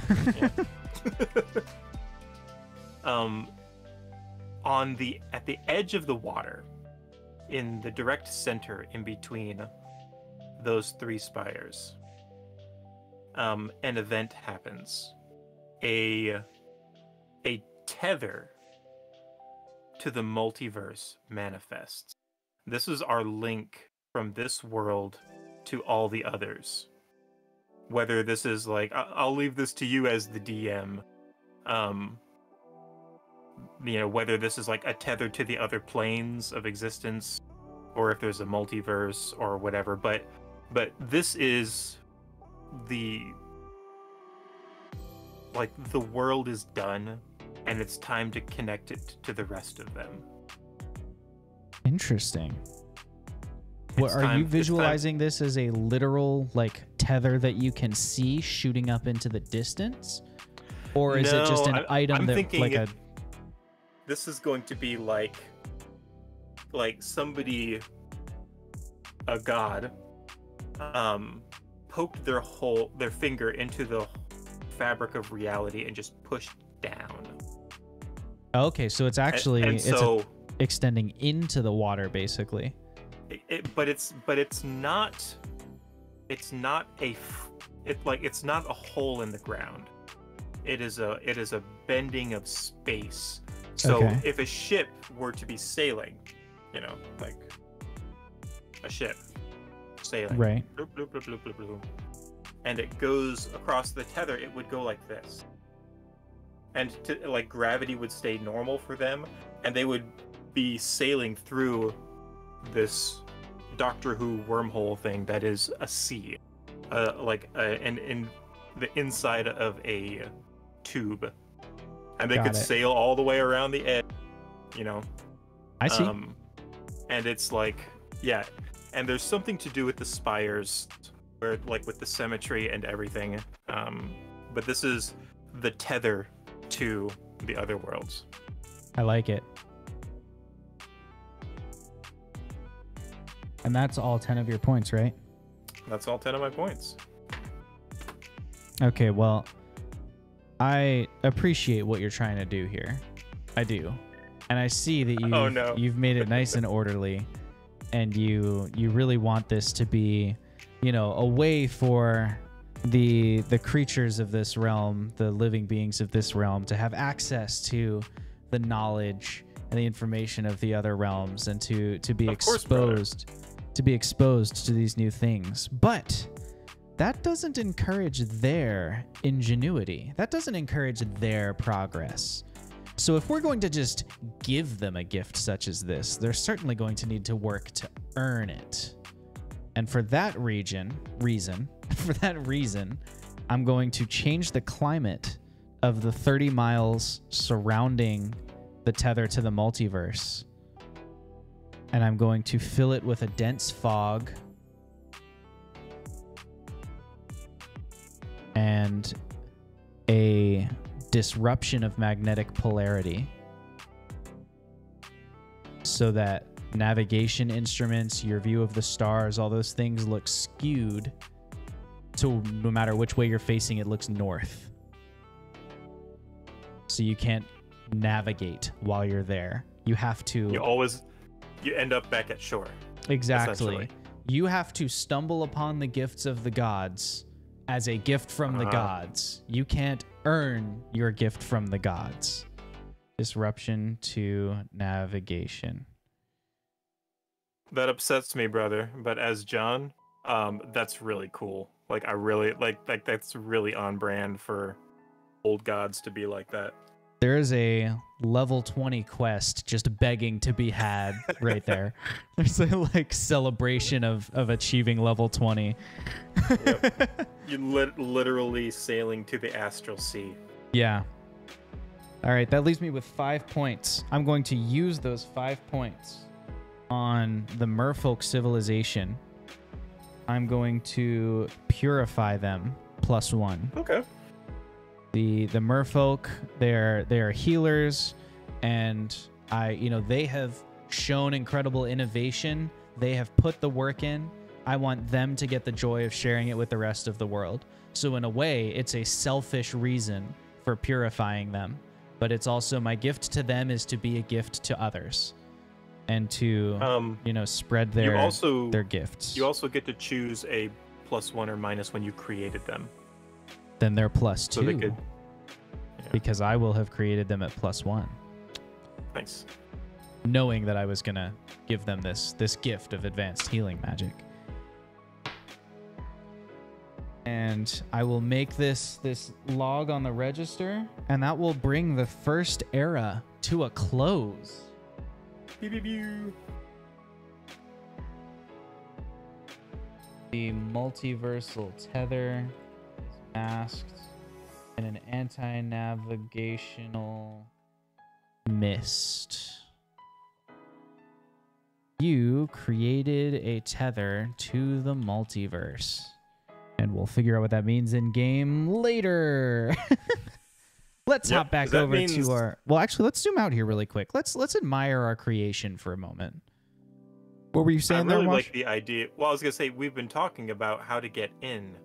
But stuff can come out of that tether. I love that, too. And the stuff that makes it out of that tether is going to be, like, high-level, powerful stuff. Beholders just start coming out. Part of me wonders if that tether is just like a plumbing line from the city of Sigil. Like, Sigil's a pretty cool city. I've tried so hard to run a campaign in Sigil, and it never lasts long enough for them to really like realize the depth of the city of Sigil. Anyway, so let's explore the world of Rejdab here, and we'll begin the next session by figuring out how language has adapted the name of it. So the land of Rejdab is a fantastical, incredibly wide place, surrounded by ocean. It's really its own continent, but this is, I mean, just based on the size of the continent we're looking at here, this is more of a Pangea kind of continent than like a single place in Earth might be. And if we start on the western shore here, the first thing we see is some steep cliffs, an absolute sheer wall, a drop of a couple of miles down to the sea level. That is then preceded by a lot of rivers which lead inland. But you have to be careful if you follow those rivers for navigation, because if you're not careful, you might accidentally wind up in the mountainous territory of the white dragon Throxenhau, who has taken over a 30-mile range in this mountain, so far undiscovered mountain range, except for this dragon's home. But we'll need to keep an eye on that as it moves forward. We also need to pay extra close attention to the southwest of our world here, as a glacier seems to be gaining momentum and influence in that water and may soon collide with land and have some pretty strict repercussions for these. You know, this is all fertile, watered ground here. There's, I think, a lot of potential flooding of those rivers that could happen if this glacier slams into the bank at much larger size. If you were to migrate to the north, you would come across the Haze of Confusion, a 90-mile long fog mist that really hampers your cognitive processing abilities and makes it difficult to think straight, and actually kind of traps you outside of the influence of your superego, where your id and your ego begin to take over. Moving forward, but to the south of this western section here, we come across the strangest stone field that we've ever seen. It's some random obelisks without any generic shape or pattern to them, and swirling around them is wind, rotating counterclockwise or clockwise, changing at seemingly random intervals. As we continue our journey west, we come across the acid barrier, where starting up at the north, there's acid hail, which changes to acid rain before the river runs into a ravine where it has just absolutely eaten away at the ground and is nearly impassable. Further from that is a freshwater lake where the merfolk come for like their breeding season. It's part of their yearly ritual. And in that area, we have this super deep kind of chasm. And at the bottom, it is just teeming with dense sea life, with all kinds of coral and anemone and sea foliage and small fish, and all kinds of things just thrive in this area. And that's probably because it's so deep that it's been really untouched by the elements above it. If we come a little bit further south from there, we find the Tri-Tower area, the Tri-Spire area, marked by a temperate spire, a horrifying spire, and a sort of generic land-based spire. And at the center of them is a really dense fog that seems to screw up people's navigation, and we're not really sure what's at the middle of that at present. But to the south of it, you can find the merfolk civilization. Now, they've all really spread out, but the one thing that they've all kind of mastered is healing. and they've established a tribunal to interact with the rest of the world. However, so far they haven't made any contact with the Hemeticians, who are a civilization, the oldest civilization, in fact, nearly as old as time itself. The rock-dwelling people of the Eastern Mountains who have gone through a lot in their time. You know, they've had to endure their single underground water source becoming poisonous to them, the birth of large monsters, the death of an avatar who then returned. They've spread across several areas. You can see we've got the city of Rustfree out to the side, and we've also seen them evolve into the race of Darude, the wood people. The civilization of Rustfree, which is built into the mountains and has discovered steel, and is now beginning, plate armor, swords, things like that. They do not yet know that just north of them lives Kavor, the gold dragon with, a massive horde. At this point, this is an ancient gold dragon. This dragon's got a lot of swagger when it gets onto the battlefield. Now, to the east of that area is the Umbral Sea, a sea so deep into the ground that it cannot see light except at high noon. And directly above it, the floating peak, which has been widely rumored to be a place where one can actually meet with the god of stars, Zanir, although no one's traveled there to find out yet. Further to the east of that is the Breadbasket area, a highly fertile, densely farmable stretch of 90 miles of ground that just is so far unclaimed, but is ripe for the taking. And then on the east coast we have on the east coast we have the Jungle of Songs, a place where, as the wind whispers through the trees, all nature seems to harmonize with it, creating its own melody, a blending of the bird song and the rustle of grasses, and becomes so caught in your head that you can't help but almost whistle along and hear your steps fall into the rhythm of the tune. But as you reach the eastern edge of it, you come to the Silent Sea, where everything is still, where you are the only thing making noise. You can hear your own blood rushing in your ears, if you have blood. And that concludes our current tour of the continent of Rejdab. I'm pretty happy with it. Feel the beat of the rhythm of the night. The beat of the rhythm of the night. This has been really fun, Wash, and I have had a great time working on this with you. I think your creativity has brought something extra unique to what we're making that I would not have been able to add. So yeah. I very much enjoy the creative process, and I'm glad I was able to help it. I'm very interested to see what you do DM wise with this world. I'm pretty excited to see it too. Now, there are 3 ages of Dawn of Worlds, so what's going to happen next is Wash and I are going to go and try and figure out another day to do the 2nd age of Dawn of Worlds, and potentially even involve Jake and Matt if they're down, and maybe bring 2 more gods onto the scene to join in the creation process, some latecomers to the journey, if you will. But since we don't know when that is, I will instead tell you that the next time you can see us live on Wing Badger Gaming is going to be this Sunday, and we're going to all be playing some Halo. When is the next time we can see you live, Wash? Tuesdays and Saturdays are when I stream, so I'll be streaming on Tuesday. Let me see what day even is today. Today is Thursday, so if you're live on Saturday, that's the next time we'll see you. Yes, but I'm doing family stuff on Saturday, like family emergency business thing. I got you. So unfortunately, I will not be streaming on Saturday, but we're going to be painting. We're going to be finishing up this big boy. This is Big Shurg. Yep, he's actually. I'm a 3D printer as well, but so this is the player's mini. He painted this, but now he can cast enlarge on himself.